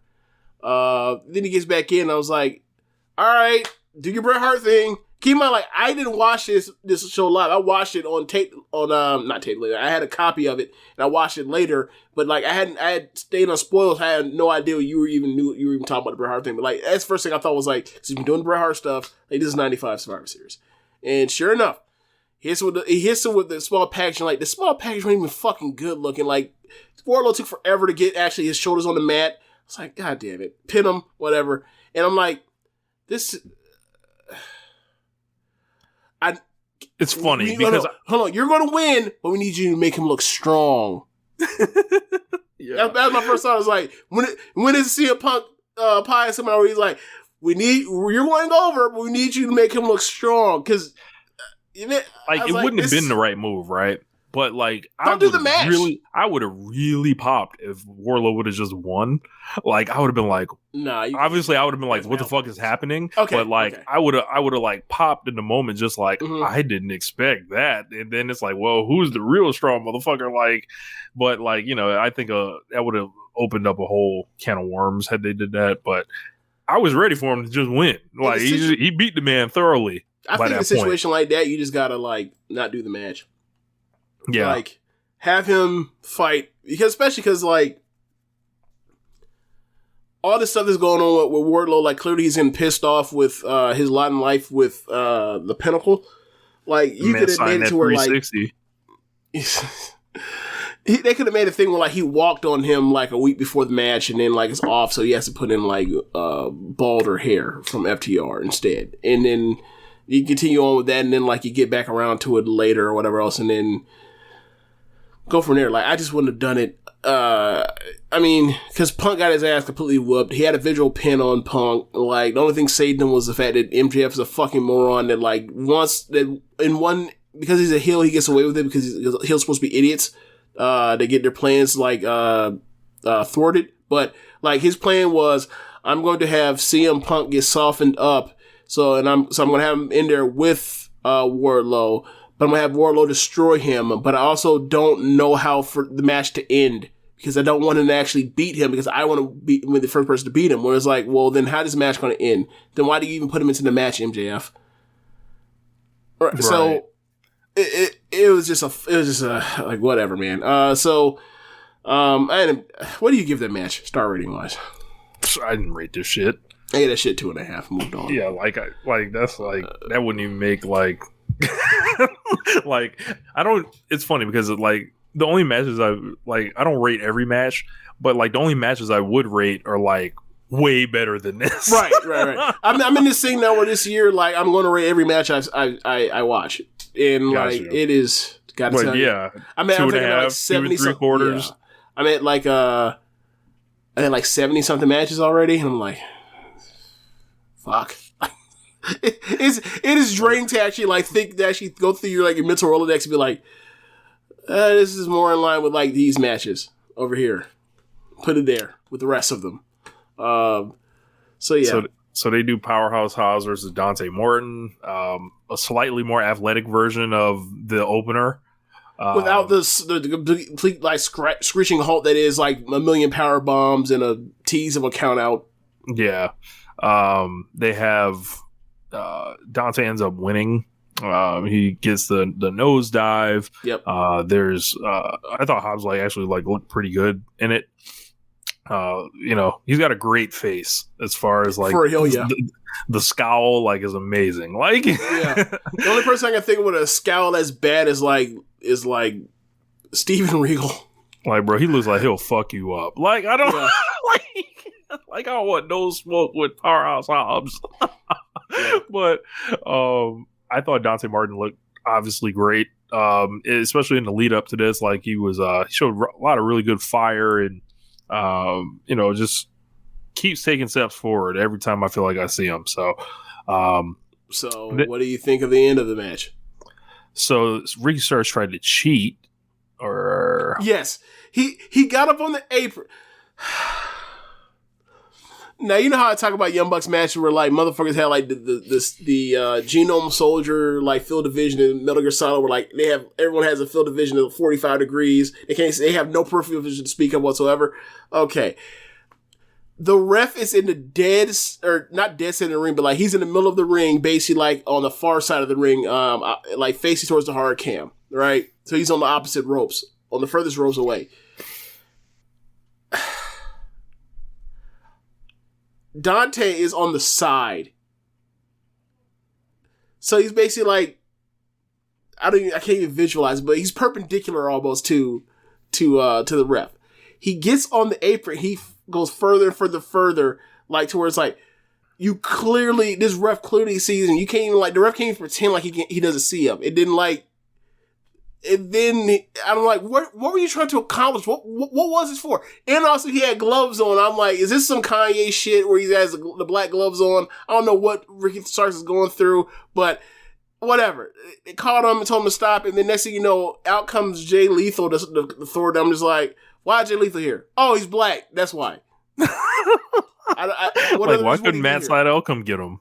I don't know. Yeah, Where was Leo Rush? I don't know. Was it supposed to be Leo Rush? What happened? I don't know where Leo Rush is right now. So is he? Wait. Have we seen him on AEW television since he had demanded an apology from Tony Khan? No, we have not. That's interesting. We have not. He has been working, I think, in New Japan of late. On Strong, right? I think he's been on Strong of late, but and doing some tapings. But Jay Lethal ran his ass out there wearing jeans with no belt and no shirt, and looking like a wrestler.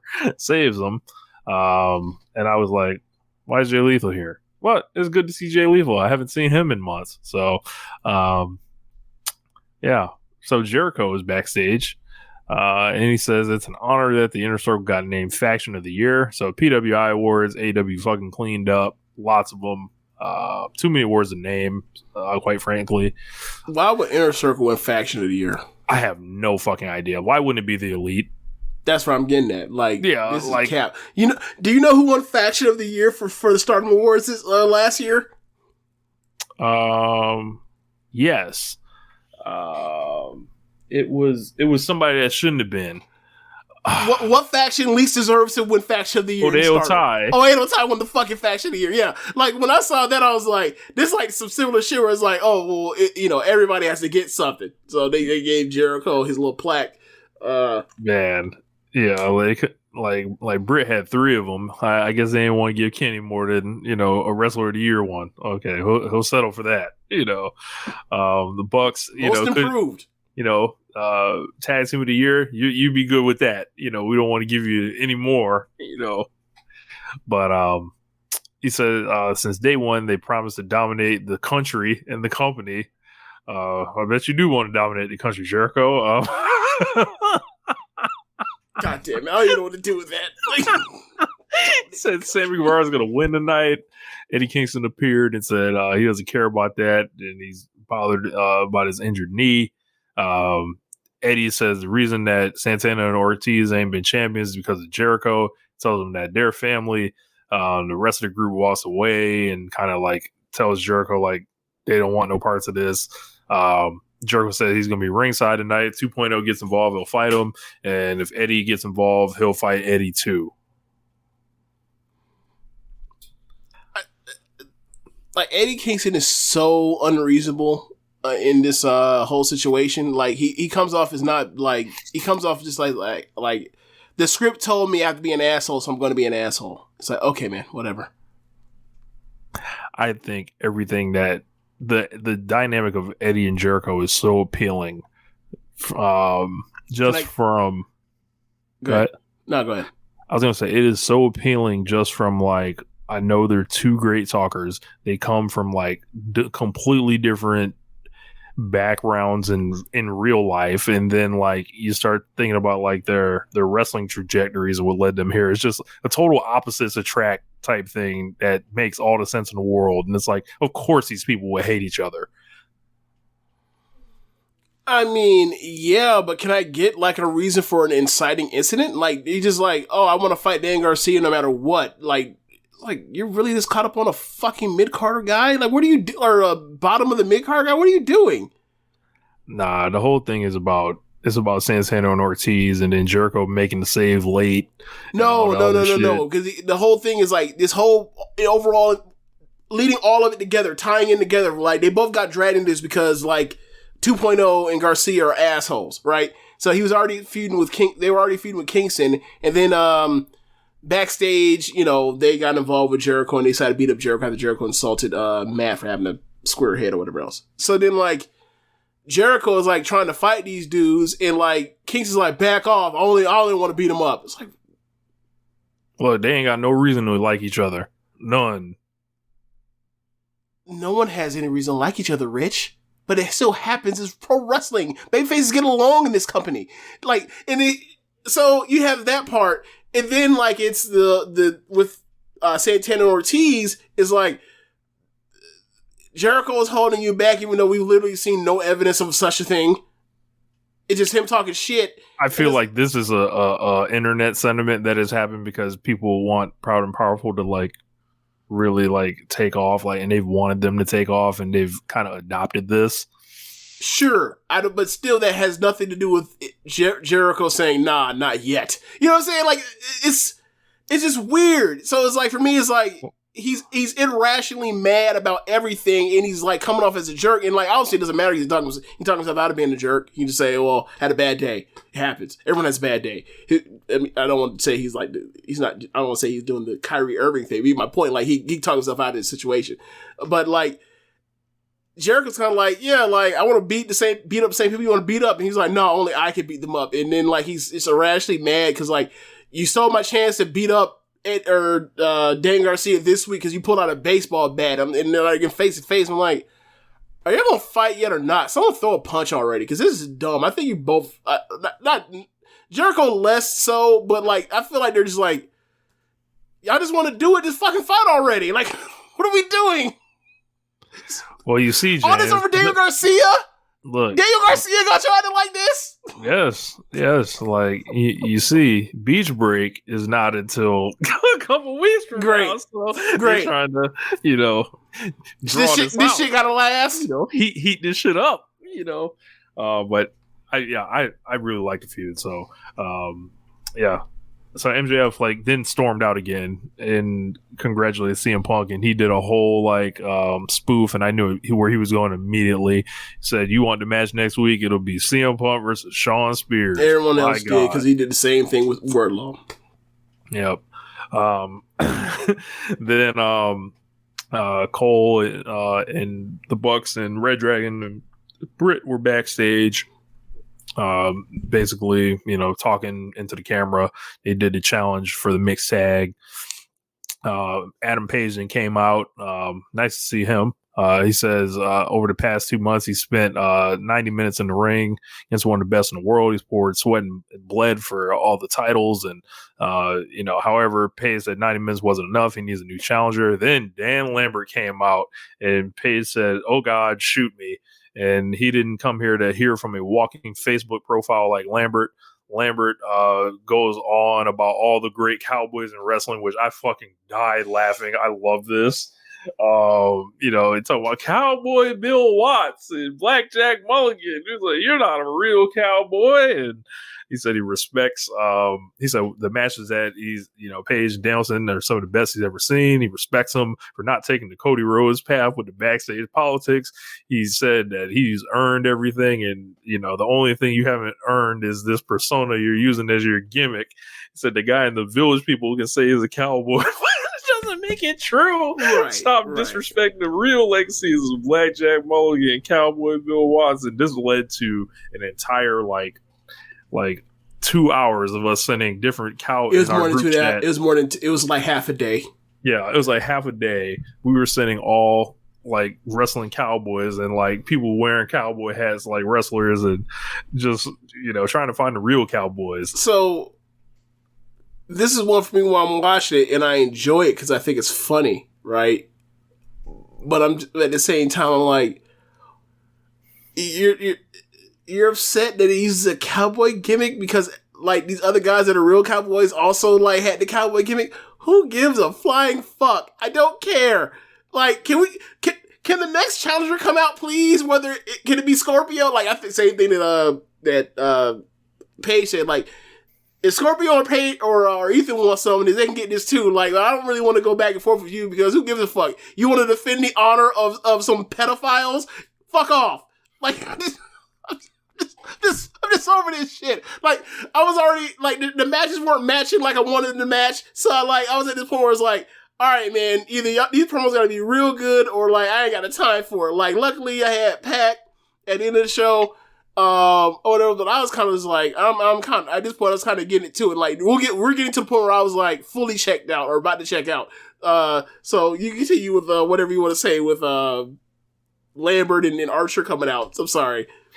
So Paige basically said, living with cattle isn't cowboy shit. Turned down a 6-figure contract to start a new company isn't cowboy shit. And Lambert tries to get the fuck out of there, and all of a sudden we hear Lance Archer's music. I immediately flashed back to thinking, hey, didn't Lance Archer beat the shit out of Dan Lambert one time? And then it was a swerve. Lambert gets into the ring and says, hey, man, you have a great opportunity. The champion is in the ring. Take your shot. And he takes his fucking shot. And Archer looks like he grew his hair a little bit more. It looks a bit like, this is his first return since like the neck thing. Yeah. So glad to see him back. And he turns heel and he lays out Hangman, hits a blackout on the chair, and it looks like he's going to be Beach Break, if I had to guess. Okay. So this should be good, Oh, yeah. I'm happy he's back. He's one of those guys that seems like they're on a rotation. So I'm glad that he's on rotation now, and he's also back. So him and Hangman, like they'll have a slobber knocker. That'll be fun. Yeah, I hope Jim Ross enjoys that match. So they show Arn Anderson with Lee Johnson and Brock Anderson. Tells him it's Horseman country. Then Tully Blanchard pulls up and says he wants to feel it again. He's a dish of dead wood. Basically say you need to come over here with FTR. FTR suggests a match, and all the Andersons agree, and Lee Johnson agrees. You forgot the part where like both FTR are like, we're your real kids. Oh yeah. So we really honor you. Amazing. So Hikaru Shida and Serena Deeb. Shida's doing her entrance. Then all of a sudden, Serena Deeb shot block from behind. Shot block halfway down the ramp. Steel stairs, beating on her before the bell rings. Fucks her knee up for 2 minutes essentially, and then basically ref stoppage submissions her. After on a one leg, on a single leg Boston Crab. Yeah, I think they're setting up for an Iron Man match. Like they've done like 4 matches at this point. This was their 4th match. Yeah. So they're going to do an Iron Man match. That's the only thing I can see from this. This is when I checked. I have nothing else. Yeah. This is when I checked it. I was like, "Are you fucking kidding me?" Like I was like, "We're gonna, they have good matches. Like we're gonna get our first good match of the night at 9:00." And then they were like, "Not 1 minute. You will not. 1 minute. Fuck you. No, James, we will not do this. It's not happening." No, you will not. The show fully healed on me by this point. This. So they did Jurassic Express getting challenged by the Dark Order. Then we got Matt Hardy versus Penta El Zero Miedo, straight out of like Northeast Wrestling. It seems like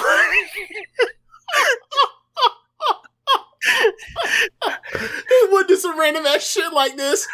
Pentagon have like, you know, having worked with tons of old timers in Mexico, was actually a great opponent for Matt Hardy. This was decent for what it was, but nothing. I shit you not. This is my second highest rated match of Wednesday. I'm not joking. Like I enjoyed it. Like I don't know. It worked for me. I didn't give it 3 stars, but I still was like, this is up to this point was still the best match on the card. And then, I was watching. I was like, oh no, is Peter going to fucking lose to Matt Hardy? Nope. We're gonna package power drive right on his fucking dome, and then he won. So I was like, okay. So maybe since Phoenix is injured, maybe Penta can do some work in singles. I thought he had his singles gear on, all white. So see where that goes for him. Hopefully he stays clear of Cody. Like I would like to see Sammy and Pentagon. That'd be pretty fun. That would be fun. That'd be a blast. Hell, you know, heat him up for Hangman, like, you know, do some shit like that. Like, I don't know if Hangman. That's a bit too much. So after that, Pentagon and Alex Abrahantes talk some shit from Malachi Black. So he's going to teach Black some respect, but then the lights go out. Black appeared, and then basically he took out Alex and hit Penta with super kicks, try to rip his mask off, but then the Varsity Blondes came out. Julia Hart tells him to stop, and the lights went out again, and Brody King appeared. So, and before the lights went out, like, all 3 of them had Black dead to rights, and he looks at all 3 of them, he points 1, 2, 3, so I think there might be a 3rd person coming, or Julia Hart is actually in fact the 3rd person, but like, this seems like there's some Stockholm Syndrome shit going on with Julia Hart. God, I hope they don't. She still has the eye patch on. Pac still has the eye patch on. Like, I think Imp said this to me. Like, what happens when like they pull off the iPad or the eye patch, and like there's the same contact as Malachi. Gives him that COVID. You know, sure. The COVID eye. Yeah. So. I mean, that's at play. We'll see what happens. But yeah, Brody King's in, and I gotta say, can't wait to see them wrestle Lucha Bros or the Bucks or Red Dragon or FTR or any other top tag teams in AEW. That'll be a blast.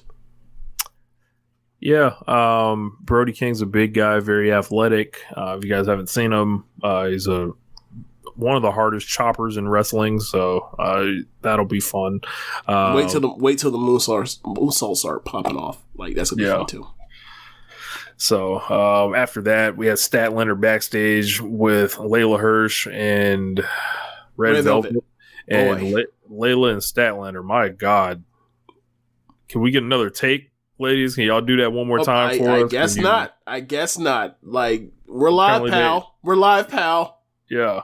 Apparently, they didn't have enough tape left to redo that. So, I wouldn't really expect Layla Hirsch to give us much in the promo department anyway. But Statlander just was like a deer in the headlights too. So, like, the only person that looked comfortable was, not shockingly, Red Velvet. Is always like the one that didn't have to talk.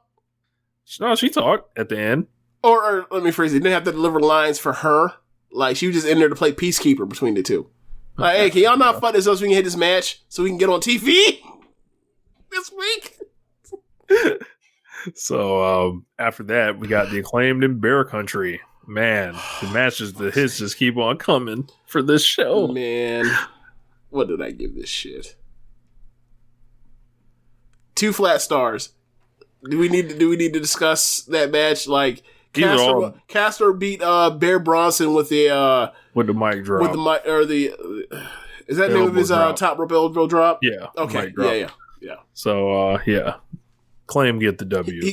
yeah, coming down to the ring, he dissed on Sting and Darby. Yep. Then Sting and Darby appeared, whooped that ass after. Yep. And Scorpion Deathlock, Scorpion Death Drop to end the segment. Pax in a video package, face wrapped up like a mummy. And then they still didn't give the address out where we could send our letters to him. I don't know. Like he's what's his name? Oh, for fuck's sake, from Mid-South. Yeah. Oh my God. Junkyard Dog? Yeah, Junkyard Dog, yeah. Yeah, so I don't know where to send my letters. I got it written. So hopefully they put the address on the screen this week. So it's always a sad time when Pac has to give his "I'm stuck in limbo" away from the actual action promos. He's done, this is third one. It's sad every fucking time. Like I want to watch this man on a consistent basis. I don't know what his life situation is. Tell this nigga to move here. To be fair, he did it before, and look what the fuck happened. Like, I'm never moving back to this wretched country. I don't blame him, but at the same time, it's like, how are we gonna make this shit work? Like, I kind of want to see this man wrestle like every 2 weeks. I really do. He's fucking awesome like that. Yeah, he's a luxury. Like, Matt Hardy's frustrated, talks about trying to possibly focus on himself if something has to change. And then Andrade appears because Andrade only deals in like money, essentially. Yes. And, he interacts with the other people that have money. Yes. Or whatever, like MJF and now Matt Hardy. Like, he was trying to literally buy Darby Allin. He only transacts through money, like with these people. He wants to negotiate a deal with Matt, and they head to his office. He told a private party to, you stay here, so, we'll see where that goes. Then we got Sammy Guevara versus Daniel Garcia for the interim TNT Championship, and this started off hot. Lots of slaps. Two dudes really competing with each other. Like, and I would think Sammy's seen all this Daniel Garcia buzz and wanted to like let everybody know, like, I'm light years in front of this guy, and he kind of wrestled like it. And they did a lot of like, moves like back and forth, like reversals into, like there was a reversal Garcia gave him out of like Sammy's sequence with the flips into a backbreaker. That was pretty cool. Lots of big dives. Sammy damn near destroyed this man on the outside with the big dives. There's just lots of moves, and I thought this was a pretty good match. I'd probably say like 3.5, maybe. That's what I gave it. This match was really fun. It just went short, or not really short, but it went short to where like they didn't do big kick out, and all that kind of stuff. Big kickouts, whatever. But I thought they told a really good story where Sammy is like doing all his flying and stuff, and then not Cabrera, but Garcia ends up getting the back breaker, starts working over the back a little bit, ends up putting him in like this weird adjusted like sharpshooter deal, and then he like also leans back into it. That was awesome. Like you mentioned, big chops, big slaps, big strikes. Like, like I don't know if this is intentional, but like the finish was fucking brutal looking. Like, yeah, like he barely got over. He didn't flip him all the way over, but he still gave him that fucking knee and jostled that man's head. God damn. I was like, I want to see him go again. It was fun. It was fun while it lasted. It looked like they were actually competing with each other. Also, in the middle of the match, during the submission tease, like Garcia slapped him in a sleeper, and then Sammy tried to make the ropes, and then he literally like did like the Randy Orton backbreaker thing from sleeper, and then pulled into a bully choke, and I was like, into a backpack sleeper. And I was like, this man's been watching Utami. You watch Stardom. Like that is straight Utami, like for a tease of a submission finish. But yeah, it was fun. I want to see more. I want to see more Daniel Garcia, not maybe in the main event, but like, he's really good. They just got to figure out how to utilize him and get him over. I think the 2.0 thing is cute, but like I don't think it's actually getting him over.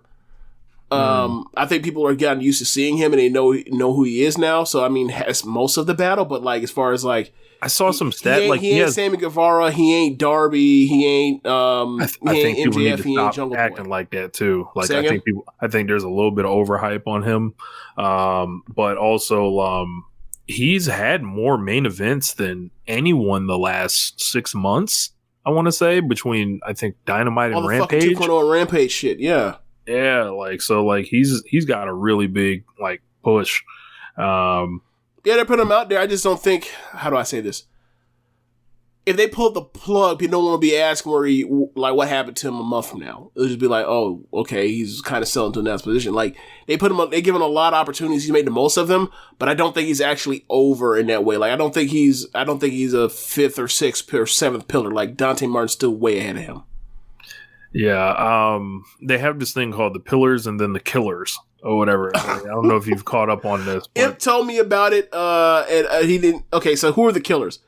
So the Killers are Daniel Garcia, Dante Martin, okay, Lee Moriarty, and one more grappling ass dude. I don't remember the fourth one, but so basically, if the Pillars listen to rap.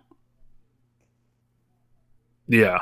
Okay. You know Dan Garcia he listen rap listening ass nigga. He definitely is. You see that lineup. You see that lineup. We know where he gets his haircut. Yes. Yeah. Yeah, I don't remember who. It might have been Wheeler Yuta, I think was the other one. Okay. So, well, that maybe throws off my analogy, but okay. Yeah. But 3 out of 4 ain't bad. Yeah, you know. But Jericho and Kingston square off at the end. 2.0 tried to jump, tried to get it in there, but another win for Sammy. So he's presumably waiting on Cody to return. I'd like to see them do a ladder match at like Beach Break or something. Think that might be pretty fun. So we've seen Cody in a ladder match before. We've seen Cody in like 2 ladder matches, right? He was in one, I know, at least with like 4 other people. I don't know if he was in another one. Okay, he was in the one with what was the one with Okada, right? No, they just used the ladder in the middle of the match with him and Kenny. Okay, that's right. That's what I'm thinking of. And obviously, okay, never mind. He got suplexed off that bitch. That's what happened. Yeah, I'm just totally forgetting because they used the ladder, but it wasn't a ladder match. Okay, yeah. Yep. So. And I know Sammy Guevara is down to do some crazy shit. So, but I didn't like this show. Yikes. Go back to a hot city. Like, have a better show, too. Like, the weird thing is, it's a good thing. Like, it is a good thing they didn't waste a good show on this crowd. But that's the thing, though, right? Like, Rampage was a good show. It went on after this in the same fucking building. It bees like that. All right, yeah. So Rampage. Let's see what the opener was. The opener for Rampage was, Adam Cole versus Trent Beretta. Trent Beretta versus Adam Cole. Really good match. I didn't give it 3.5 stars, and I actually like Trent more than most people, but he is a really solid wrestler. I don't think he'll ever be a champion or a single champion in AEW, but he's kind of like with Frank, because I would love him and Frank considering we're a tag team. Just go out there, just go out there and just grip and rip it. but yeah, Cole ended up winning with, I believe, the he ended up winning with the Boom. There was a tease that he was going to go try to win with the Panama Sunrise, but it didn't happen. But I really enjoyed the match. Then after that, there was unless you got the segments, I was going through the matches. Okay, yeah. So I have the matches. So the second match after that was Andrew Everett versus Sean Spears. Sean Spears beat that man inside 90 seconds with a C4 Death Valley driver. Second match after that was the 6-woman trios match. I saw he cut a promo on Twitter that was actually pretty good, and he kind of took some shots at Wardlow. You said Spears? Yeah. Yes, that was a good promo. And it made me realize, it made me think this is why Rich likes this dude, I'm assuming, because he's a better promo than he's given credit for being. Is that what it is? Yeah. Usually I'll take the build with him and Cody like to the grave. Like he was fucking phenomenal in that shit. He was good in the match, just didn't match. Yeah. So like, and I think he gets so much shit for being such a like a low stakes person. Like he's like, it's like, all right, you know how I describe Christian sometimes as low stakes, like as a way he's the low stakes in even lower stakes way. Like he comes and loses to everyone. Like he's not pushed at all, but he's like, this is his first singles match in like on AEW, right, or Dynamite or Rampage in months. Right. Months. And he's more than solid. Like he's a major league wrestler. Like he could wrestle anywhere. Like stop this. Like. So I was gonna make a joke, but I left it alone. He can wrestle anywhere. Like, do you want to wrestle anywhere? Like, I'm saying like he could be on a card anywhere and not embarrass himself. Yeah. He's not incompetent. I would like more than not being incompetent to be on a major, but. But they barely use him. Like it's like I think the hate is outsized for him. Like especially like when he's. I think people hate it. I think this is like people's like revenge on the fact that they never liked the 10 gimmick to begin with. And like he was over, even though he was even just because of the thing. And like once it went away, like people were like, "Yes, fuck him. We hated that thing." Like we also hate NXT, and now he's on this other thing, and like he's not doing much. And it's like, but yeah, like. He's not there to be a star. He's there to be a prelim guy. It's fine. Fuck him. Okay, whatever. Yeah. Look, I'd much rather watch him than Bobby Fish. What?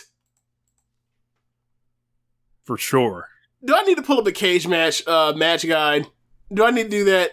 Well, Shawn Spears don't get enough matches. Because you would go out here and be having like 4.5-star matches every rip, huh? Okay.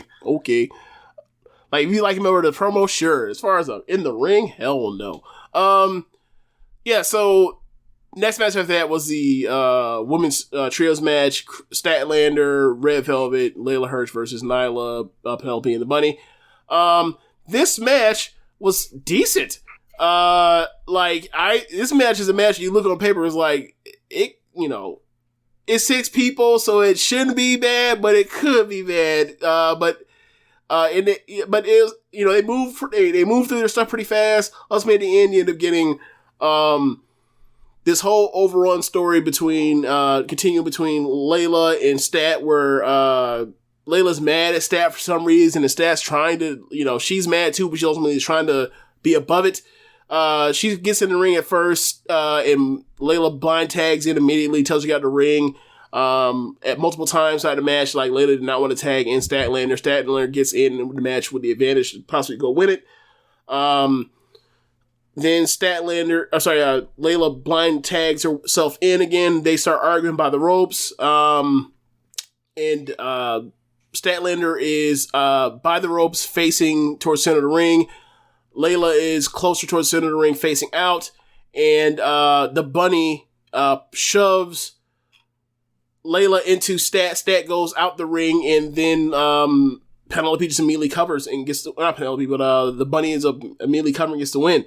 And then they have an all-time meme of Statlander outside on the floor, and then the camera pans and zooms into Layla Hirsch's face, and she just like, she's so furious, even though it's all her fucking fault.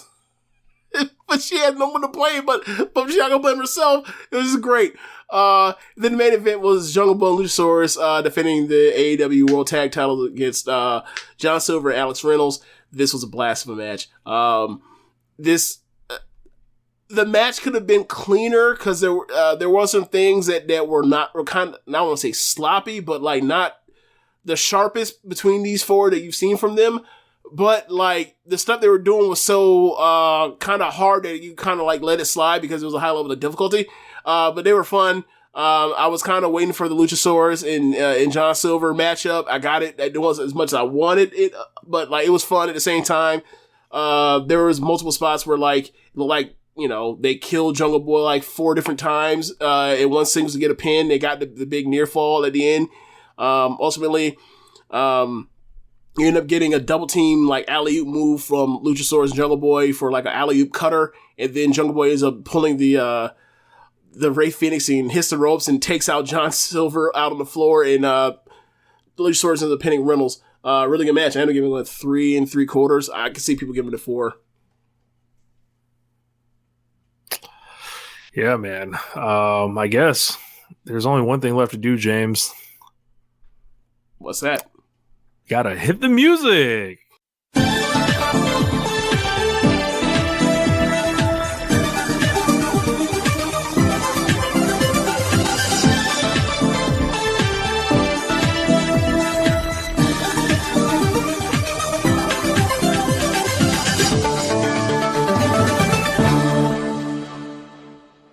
I feel like I haven't said hit the music in quite a few weeks, so it feels good to actually get it back out there. It's been a minute.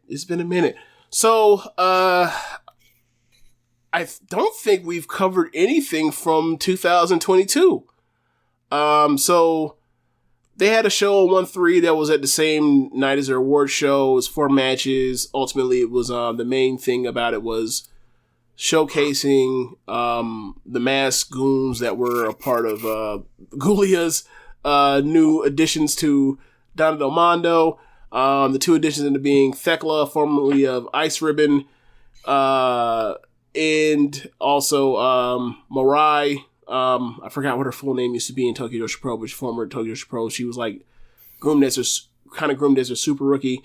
They've kind of been a threesome of late. They're doing some stuff like putting Mirai in matches with Shuri. Do you know? It led to something. I don't know if you know what it is yet, but we'll get to it. I had. Sorry, I gotta go through here. So ultimately, that's basically 1-3. So they basically ran. Not basically, they did. They ran January 8th, 9th, and 10th. The other weekend, and there were some very good matches on the card. So just to get through the undercards for 1-8, you had in the opener you had Kaguma and Lady C and Himeka in a triple threat match. Kaguma ended up winning. She suckered in both of them, especially Himeka with the bearism. And at the end, Kaguma ended up getting the win, stealing after Lady C basically kicked and booted Himeka out the ring.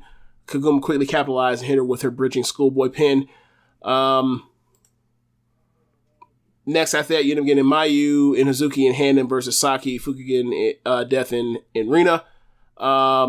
There's been a lot of stuff going on over the last few months between Rina trying to step up and challenge Hazuki, because Rina, she wears black lipstick, and Hazuki, when she was in Little Tai, she always wore black lipstick, and, the 15-year-old is taller than this 24-year-old woman, so it's like, it's a funny thing. Ultimately, at the end, they break bad, or she tries to break bad with Hazuki. Hazuki beats her ass every time. This match ended the same way. They ended up clearing out the ring and hitting the rocket to her, the alley-oop corner charging drop kick, and then they ended up dropping her on her head with a brainbuster. Hazuki got the win. Rena's like, the look belong to me now, Grandma. She didn't earn it, but she ended up getting it at the end, and we'll get to that in a second.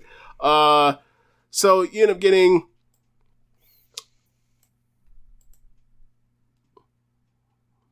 Donald Del Mondo.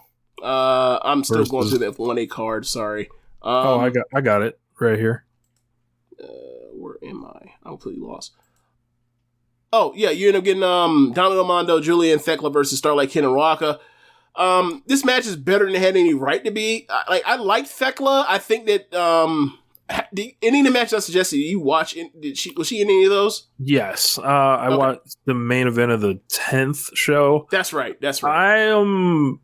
I think she's good. I think the only thing that throws me off is like she'll bust out like laughing. She's whatever, all over like, the place. Like she's like corpsing. Like it's not in a way like where she's like having fun in the match. It's like she's corpse, and it just like took me out of it a little bit. But I'm like, all right, whatever. Like I don't know. She's not offensive or anything. It's just I think she's like, she's talented. Yeah, I think people are either going to love her or hate her. I think she's fine, but I think that like the over the topness can be grating to some people. I think that's going to be the case. We'll see where people end up like as time goes by if she doesn't like modulate. But in this match, she's in there with Julia versus Starlight Kid and Raka. Match is better than I thought it would be with Raka out there. And one thing I want to point out why we should give praise to Starlight Kid is like she was tag lead. She was in there with Raka, and like those tag lead matches, she was wrestling her ass off trying to make sure her matches were at a certain standard. And this is no different. Like Starlight Kid wrestled her ass off. Her and Thekla are going to have a match one day, a singles match. It's going to be fun as hell. It's going to be a blast. This was like, it isn't like it had much interaction. It was mostly Julia and Julia with Starlight Kid. But ultimately, the end of the match, you end up coming down to Julia and Raka, and she ended up slapping on her her variation of a what do you call it? Of a brutalizer. It's basically like instead of like trapping the top arm, it's trapping it with your foot, and while you also reach over the top and like grab the choke. So she calls it Bianca. I don't know why she calls it Bianca, but that's what she calls it. Next match after that, you end up getting Mina and Mai and Waka versus Shuri, Mirai, and Micah. Now, this is your first time seeing Mirai, right? So when I tell you that it's Mirai and Micah and Shuri versus Mina Shirakawa, Mai Sakurai, and Waka Tsukiyama, are you afraid for the safety of Cosmic Angels? It's like Cosmic Angels, like y'all are in the wrong, like y'all entered the wrong dojo today. They like entered the wrong business. Yeah, they got their asses whooped. It's like y'all come out here, y'all doing all the little cute stuff. Y'all fucking around with some real killers out here. Yeah, exactly. So this match, Micah seemed like she had this match in control, but Mariah was like, nah, chill, I got this. And then she proceeds to lariat all three of their heads off, pick up Mina, and then hit her with her finish. I forgot what name her finish is, but it's basically like a fireman's carry Falcon Arrow. And she's getting the win. And then after the match, Mariah says to Shuri, who she just like tagged with, and Shuri got very little action in this match, says, hey, I'm going to shake some shit up, so how about I challenge you for your red belt? And Shuri was like, there is a standard here, but I appreciate the audacity, so yeah, I'll give you a title shot, even though you don't clear this standard. But she was like, she said that shit off rip. She was like, look, there's a threshold. No, she said the word was threshold. Like, there's a threshold for this thing to get a shot for this. But I like your moxie, kid. So they're throwing Mariah right in the deep end. This looks to be like a Rossi booking pattern. I feel like I've noticed one.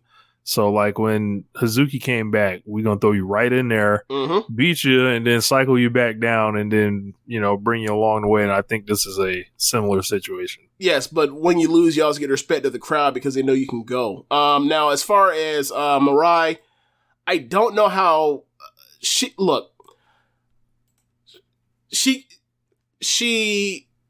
I don't know if you want to say project. She hasn't wrestled that much, right? But she clearly has tools, right? Like she fits right in line with what Stardom has brought in and has became over the last 2 years when they brought in Himeka and Micah and already had Utami. Like she fits right into the Haas division, right? Yeah, the 5'4". I think she's like 5'6". I think she's like, I'll give you saying though. Yeah, like she it's gonna be interesting like what she becomes. Like, cause what she is right now, I guarantee you in 2 years you'll be like, oh shit, like they got another Utami. Like I kind of get that feeling. Like she does a lot of things well, especially her power stuff, but like I want to see what she looks like when, kind of given opportunity. And obviously she's in it with someone that like ain't gonna have a bad match under any circumstance. So it's gonna be fun. So next match after that, you end up getting Momo in the main event. I'm sorry. Tam and I'm sorry. I got that wrong. Semi-main event. Tam and Unagi. Obviously, Tam, the former white belt champion. Unagi, the white belt challenger in the next pay-per-view versus Utami, the former red belt champion in Kamatani, the current white belt champion. And man, this match was fun. So match starts out with the white belt, the upcoming white belt matchup, and like Unagi just like throwing all these big forearms into Kamatani, and Kamatani's like they start tussling around. Before you do that, all right, go ahead. Queen's Quest coming out to side Kamatani's music. How did that feel? Tommy coming out here looking naked without the red belt. Yeah, that's what they're doing. Like they're announcing her last too. Yeah. Yeah. Like amazing how fast they lose it. Wow. No, Queen's Quest is like that. Like whoever's on top, they come out. Well, after EO left, obviously, that's how they handle it. Like whoever has a belt or whatever else goes or gets their stuff called last comes out to their music. But so they end up going at it. The white belt, the upcoming white belt match, going at it in the ring, and then like Tommy tags in immediately because they ended up like tussling into the Queen's Quest corner. And then once Utami got in, like Unagi was like, "No, I want no parts." Like half of it is like, I want the white belt champ. The other part is like, I want no parts of that bear right there. Tam, come get this. Then Tam and Utami start wrestling, and like, you know, they just have good chemistry together, and like they start throwing each other around. But like, they did a good job of hiding the fact that like we all know that like that three of them are at one level and one isn't on the same level. And they get you. So ultimately, like you also use the match of like Tam and Tommy start throwing each other around and no selling German suplex throws, and then they end up going down the stretch, the home stretch with Kamatani and Unagi, and like gotta say, like compared to their Grand Prix match, this was better. Close stretch make you think like they can actually have a really good match come I think the 29th. So they come down the stretch. Kamatani is outclassing her. Tam's making plays on the outside by like interfering in certain small ways, kind of equalize the stuff. And ultimately, Unagi ends up, they start trading or start encountering each other and reversing out of each other's finishes. And then ultimately, Unagi ends up hitting a Blade Runner and then gets her up for her Made Japan looking finish. And Utami made the save at the end, and then she goes to get her up again, and the bell rings for time limit draw at 20 minutes. I end up giving this 3 3/4. Look, man, they had a really good job and a good showing for Unagi to look like a credible champion against Kamatani. But coming out of this match, well, all the thing I thought was like, damn, I kind of want to see Utami and Tam throw down again. I thought the same thing. But I'll say this: the Nagster. Shouts out to Red Leaf, coined the Nagster name. Every time I see her, I like her. So like, and I think she got heart. She definitely got heart. She's always getting better. She's over with me. Her inside should be awesome when it happens. Yeah. Also on this show, Momo Kogo from Ice Ribbon, not Ice Ribbon, but Actress Girls also did some stints in Ice Ribbon, some shots in Ice Ribbon. Showed up at Stardom and said that she wants to join. And I brought this up at this natural progression and moment because naturally, the queen of the assessment match, Unagi, came out and said, "Hey, you want to join Stardom? You know, let's get it. When you are ready, me and you will have your assessment match." It's like ever since she did the that 7 series trial match, she got her ass whooped. Like anybody that comes into Stardom, she's like, You must go through me. It's time for me to give back them ass whoopings. You will go 1-on-1 with the Nagster. Yeah. So yeah, it looks like it's gonna be a fun match. Like I'm trying to think, what did I give their match at the Grand Prix? Probably like 3 1/4, 3, something like that. So like they have a better match. So the main event, Azumi versus Momo. this is not their best match. This is not their second best match.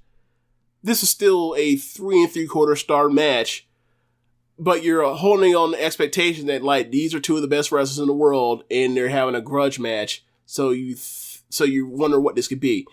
Ultimately, very good match. There was interference at the beginning. You had Queen's Quest trying to thwart the interference from the outside from the Wu-Tang Clan deep. Oedo Tai, they ended up not being able to clear out that stuff. You end up getting Momo. She ends up putting a wrench into her kick pad, and she ends up punting Azumi's head off for a knockout win. Rich, she was not on the second night or the third night of this tour because they think she may have broken her nose. Wow. They don't know if they actually, I take it back. They didn't know yet. Azumi being a wrestler, being too tough for her own good, I don't know if she says that like they haven't officially announced that she's ready to go yet, but she is ready to go is what she says. This is from like earlier today. If you guys didn't see this kick, and I believe there's short form video of this on Twitter somewhere if you look hard enough. She literally like Azumi's like head is sitting on the ground, and she's looking down. She's on all fours. She's basically on all fours. And then Momo just like she loads up the kick pad with a wrench in it, and literally like Charlie Brown like comes like Adam Vinatieri would be proud of this kick. Ronaldinho would like this kick. Yeah. Like she sounds off on her face. Like, and it's just like, huh? Like she kicked the fuck out of her. Like, yep. Now, also Momo actually got her real heel gear. Yes. And her heel gear basically is like, hey, let's just do the gear you've already had in Queen's Quest set. Let's make it purple. Like there's some variations to it, but like the template is still relatively mostly the same. So you know, and also her music. Her music is like a evil remix of like her most recent music that she had, like that she got like over the summer last year. So she had to go see the Evil Music Man too. Yeah. So she doesn't like a pour anymore, so that's very good. Correct. So she ends up blasting Azumi, as you say, is an immediate knockout. I think last summer is when they start doing like punt kicks, basically knocking people out. Like I remember the second time that Unagi Randy Orton can't kick someone this hard ever in his life. That is absolutely true. So Shuri and Tam start doing punt kicks. Shuri and Tam start doing punt kicks like after Shuri punt kicked Unagi's fucking dome off like right before the Grand Prix last year. But yeah, anyway, this was the worst one I ever saw in Stardom. Like this one didn't like it was protected at all. Like at first, like the way that Azumi went down, like I was wondering, like did like she not put the wrench too far inside of her shin and she actually caught some of the wrench or whatever? But like, nah, man, it's hard. She hit her, and that was all her. that was just all her. So yeah, you know, Azumi says she's good, but like that could have been a lot worse. It could have been a 2-month thing where you're just going like Mina was for 2 months last year. But yeah, so Queen's Quest comes in the ring. Utami's furious. She gets Momo up against the ropes and said like I want a singles match, and that's going to be at the anniversary show 29th. I guess we move on to the next show. The next show was supposed to be a 4-on-4 match between Queen's Quest and not Donna Amato, Queen's Quest and Oedo Tai, but they ended up doing a 4 versus 3 handicap match instead. So the opener of that show, Thekla versus Saki. I didn't like this match.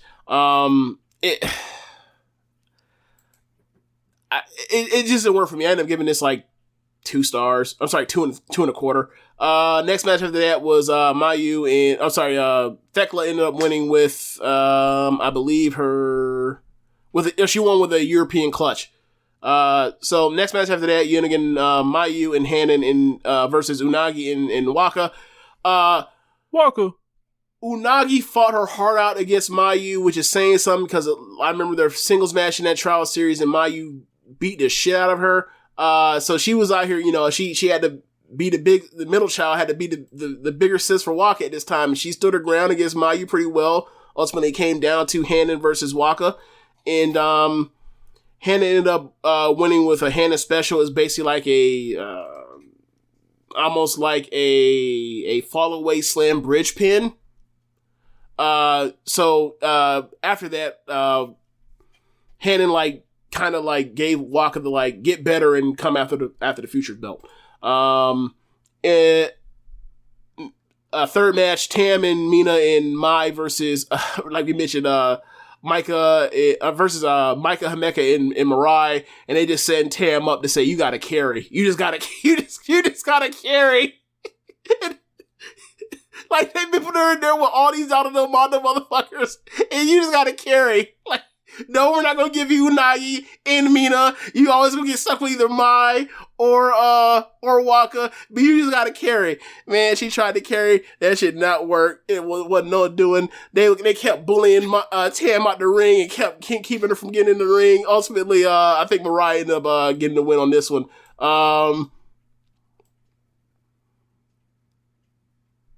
Mariah ended up beating Mai with her fireman's carry Falcon Arrow finish. Ended up giving this 3.25. Then the semi-main event, the 3 versus 4 handicap match. Lady C was put in there a lot. They tried to even make it look more competitive by having her at 5 foot, almost 10. Wrestling a lot against the more veteran but 4'11" Starlight Kid, and she was working from underneath while being like a foot taller than this woman, and it somehow didn't seem ridiculous, but it was actually good. They didn't. I don't know if they did a lot of equalizing spots where they had Kamatani do 4 dives to try to clear the decks or whatever else. But ultimately, the number games were too strong, like it should be. I think I'm tired of the Stardom dives, especially with the safe dives. Yes, how safe they look, and like 25 people catching the dive and shit. I'm like, look, man, get up there, do the shit, or don't. Stop playing around with it. So, ultimately, numbers end up overwhelming. Queen's Quest C's in there isolated, and she's in there with Momo. She gives a good fight, but it's Momo.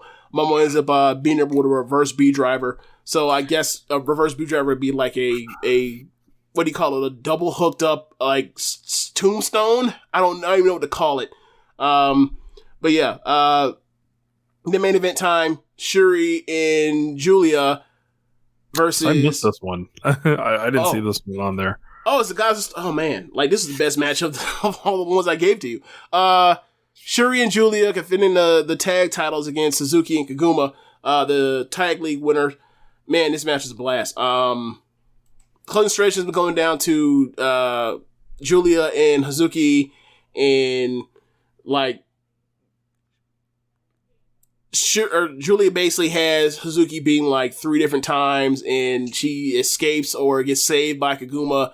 And ultimately, on the last time, after Shuri finally gets rid of Kaguma, they hit her with a double move, and Hazuki looks dead to rights, and Hazuki ends up pulling out the Hazuki Straw, the Mighty Straw Cradle, and gets the flash victory, and they're the 2 tag champions.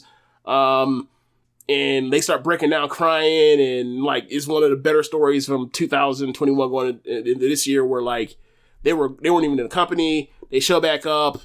They have that match at Osaka Joe Hall. They decide to do tag league. They win the tag league and have that great final match with Momo and Azumi. And then they had to wait for their time to get their title shot. And I figured they were just going to lose, and they end up getting the upset win. And it kind of frees up, Shuri from having to wrestle multiple multiple belts. And it kind of sets up Julia on the path to, eventually like turn heel or whatever she's gonna do in the future. She give up the SWA belt yet? Yeah, she did. She let go of it. Okay. She said she wanted to focus solely on the red belt. Yeah. Yeah.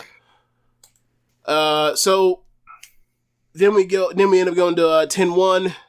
We get Unagi and also the Bear had new gear too. I saw a picture. I believe of Velch Brack. I can't say his name. Had asked me about it. Yes. The gear looks nice and professional and expensive. Yes. It's the same. Do you see, her and Hazuki both have like the same color scheme. But apparently that is only for tag team defenses, because the very next show on this one, she goes right back to her normal gear.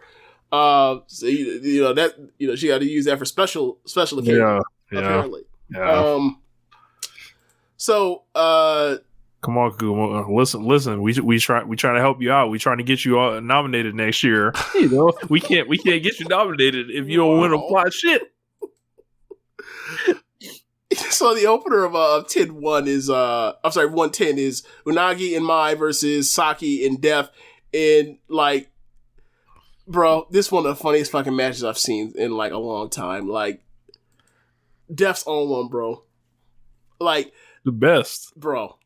There's a spot where like Saki is about to be pinned, and Def makes a save by bopping Unagi across the fucking head with the newspaper.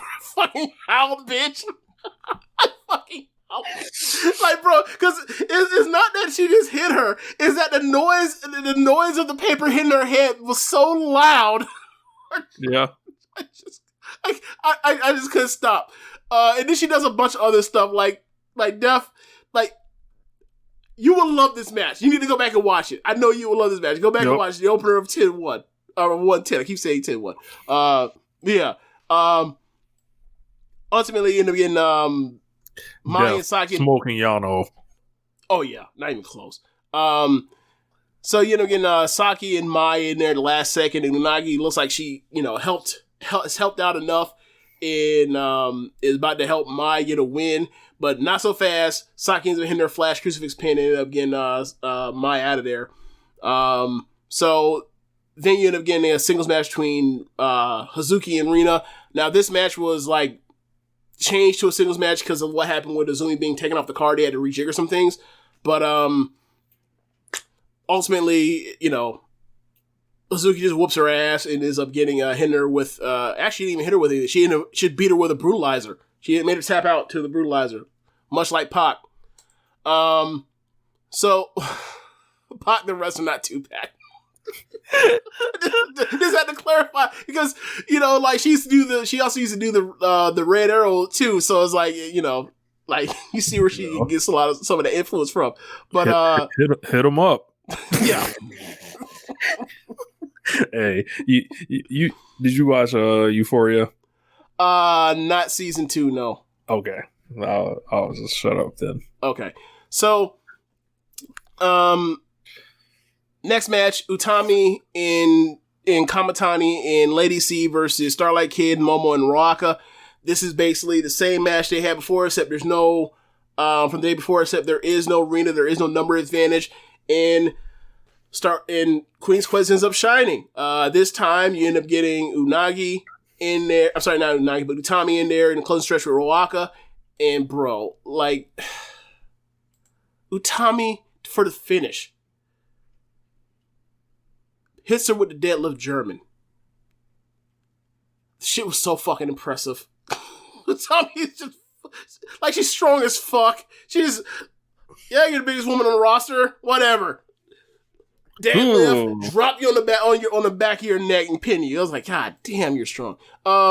So that match was very good. I almost gave that 3.5. I ended up going 3.25. That semi-main event, Mayu and Kaguma and Hanan versus Shuri, Maika, and Himeka. No. This match was very good. Like, Kaguma was in there with Maika a lot because they're teasing that because the next challengers for the tag belts are Maika and Himeka.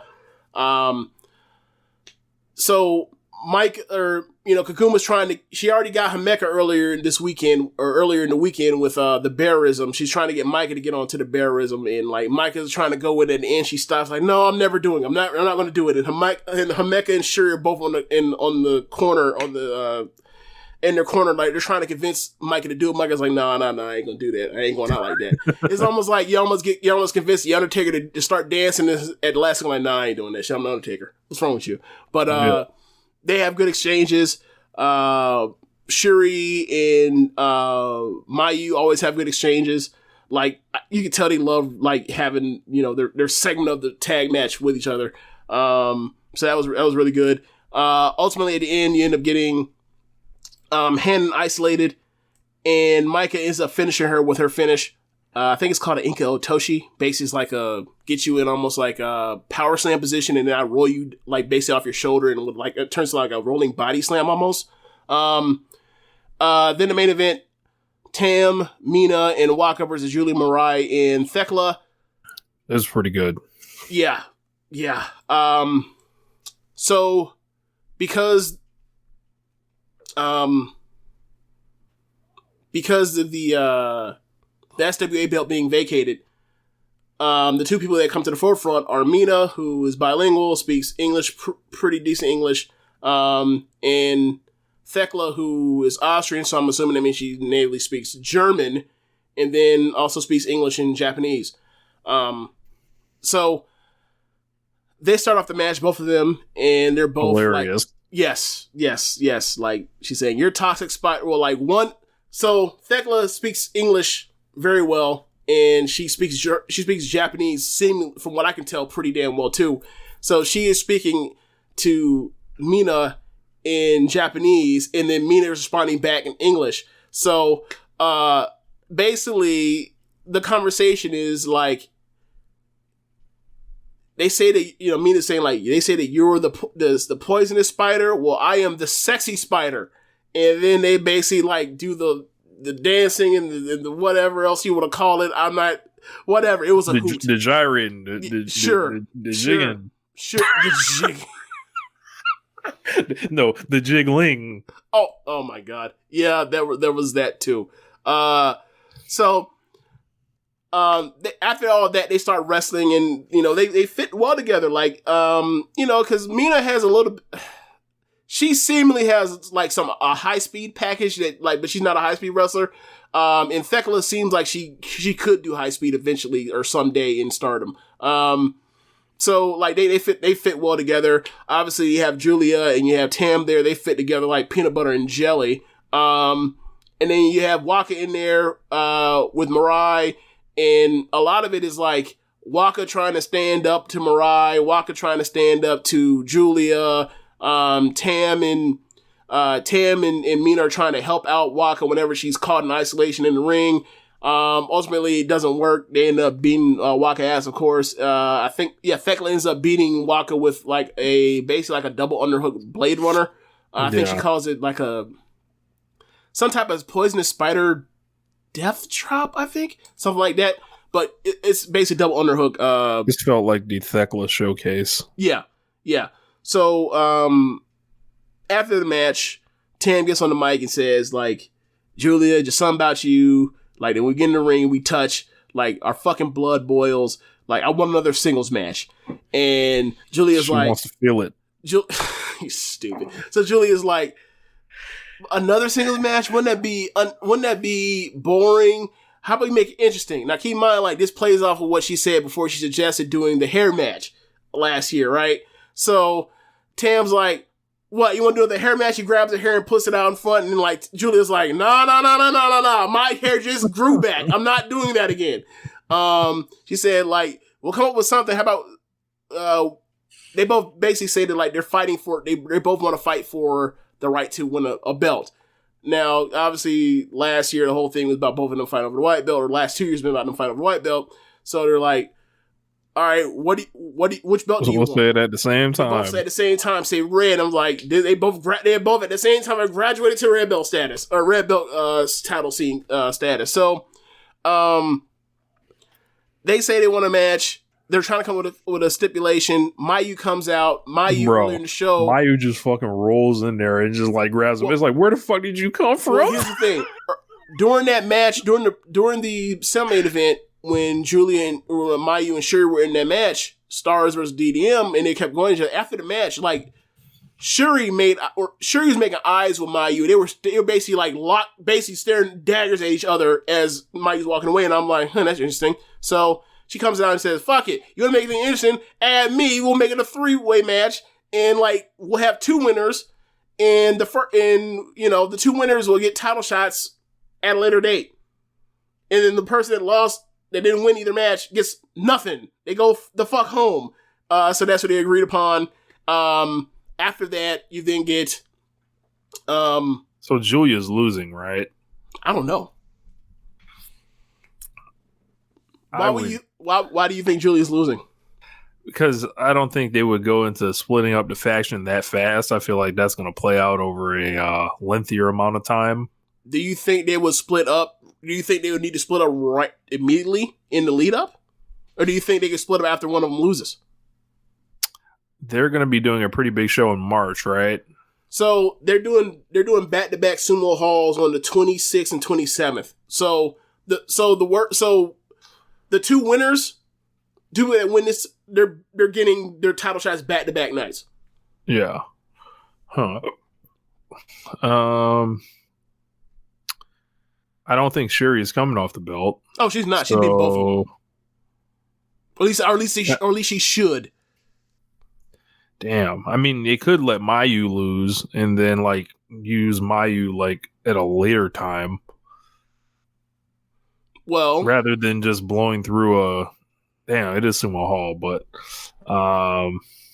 yeah, but like Sumo, they also just did Sumo Hall, like, it's like almost 4 months later. I think they put so much into Down Del Mondo. I don't think you would want to do that Shuri and Julia thing on either a 1-day build or a just a win and you're in scenario. I think that's something that should get more care. I think, okay, so I remember Dave Meltzer saying that like Julia was going to win before she got messed up her neck. She was going to win the Grand Prix, and then that she was going to lose to Tommy, and then Shuri was going to get her rematch in the spring. So presumably, speaking of how these dates are all going around, she was going to, like, it would have been Shuri and Utami at Dream Queendom. Utami would have won. They would have went to March. Shuri would have won in March. So in theory, like, you could put Julia in and beat her because that's her loss she was going to get anyway in December. But ultimately, we know at some point in the next 12 months or so, she's going to win the red belt anyway. So who cares? So there's that. As far as I haven't thought about who. Like, I'm pretty sure Julia is going to win one of these things. Now, as far as like whether it's Tam or Mayu, ultimately, I feel like whatever they do, the person that doesn't win this match is going to get a red belt title shot at a later date anyway. Like whether it's in 6 months or whatever else, anywhere after the Grand Prix or whatever you want to call it. So it doesn't really matter who gets it. Like, I'm just assuming they'll do Julia for one because they want to put her in a main event of one of these shows like this because they haven't been able to. Well, they did it in Budokan Hall. That's the only time they've been able to do it. Everything else has been like semi-inventing, whatever else. Gotcha. I mean, I don't really know. Like, I don't really know what they do as far as that. Like, as far as who the other person is, whether Mayu and Tam flip a coin, it doesn't matter to me. I'm good either way. So yeah, like, it's gonna be interesting what they do because like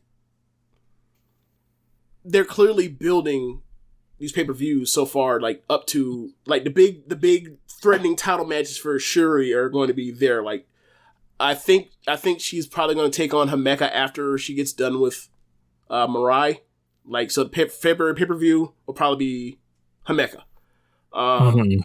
But she's not a threat. So it'll be like the real threats will be in March. And then we'll see what they do to give her something interesting or fun to do, like, until they get to the Grand Prix. But, like, I kind of feel like it's a lot that she's going to make it through the Grand Prix as Red Belt champion. And, you know, they do Osaka Joe Hall again and whatever else after, or whatever else, like, that'll been, we was like, she might actually lose this time. But it'll be fun to see her in there with, like, the Mayus, Hey, can we bring Takumi Roha back?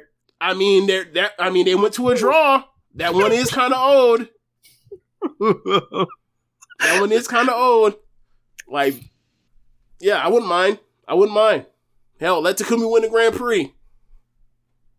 I know for people, I know JD don't like hearing that, but whatever. This is a pro Takumi Roha podcast. He's gonna have to deal with it. But yeah, so yeah, I think that's kind of where we are. So after that, Mina and Thekla both throwing their hats to want to be the two challengers for the SWA vacant belt. So they're getting that match on pay-per-view.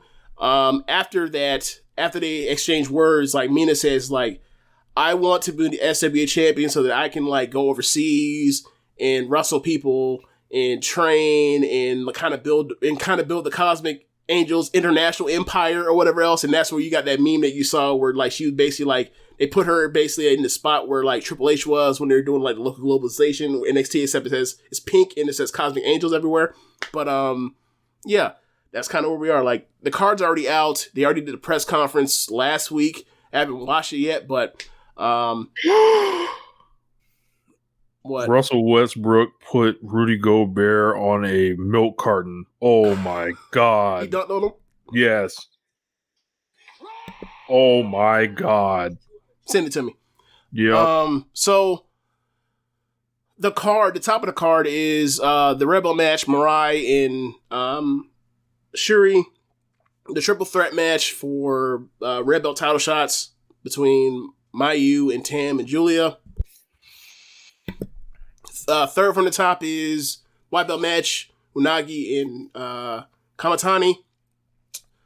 Next match after that is the tag match. It's Kazuma and Hazuki. Yeah, it is. I'm sorry, I'm getting a coughing fit right now. Hold on. Yeah, Kaguma and Hazuki, they'll be making their first defense of those tag team titles. Versus Micah and Himeka. Yep. Yeah, also on the card, special grudge match.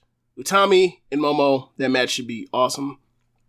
James, we haven't talked about the adventures of Sayaka Matani and that are happening on Twitter. Yeah, that's right. So, last year during the Grand Prix, she spilled the beans that the special guest entrant to the Blue Block was Takumi Roha. So they're having her basically make appeals to Rossi to get a dream match with Kota Ibushi. And the first time she comes into Rossi's office, if you will, there is a woman wearing a she's wearing a getup to cover her, to disguise herself, and she's sitting at the desk, and Rossi says, "Don't come in. I'm in the middle of something." And either way, like, Kamatani still interrupts and says, "I want a match. I want you to try to get me a match with Ibushi." And he's like, "This ain't the time or the place. I'm busy right now. Scram, get out." And she looks over her shoulder and she actually sees the person's face, and the person tried to cover up her face, but it's too late. She already saw. And then Kamatani finally leaves out the ring, and then out the room, and then she says, like, "I can't believe it."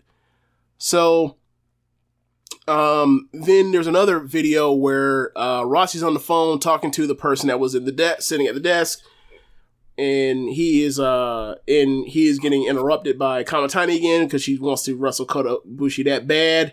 And same thing happens. He's on the phone and says, "Hey, I'll see you in Osaka or Nagoya. I'll see you in Nagoya." That's where the pay-per-view is at the 11th anniversary show, 29th. And, so now we know, like, the person, whoever it is, will be unveiled in Nagoya. So people have cranked up the speculation machine, from what I can tell. Who do you think it is?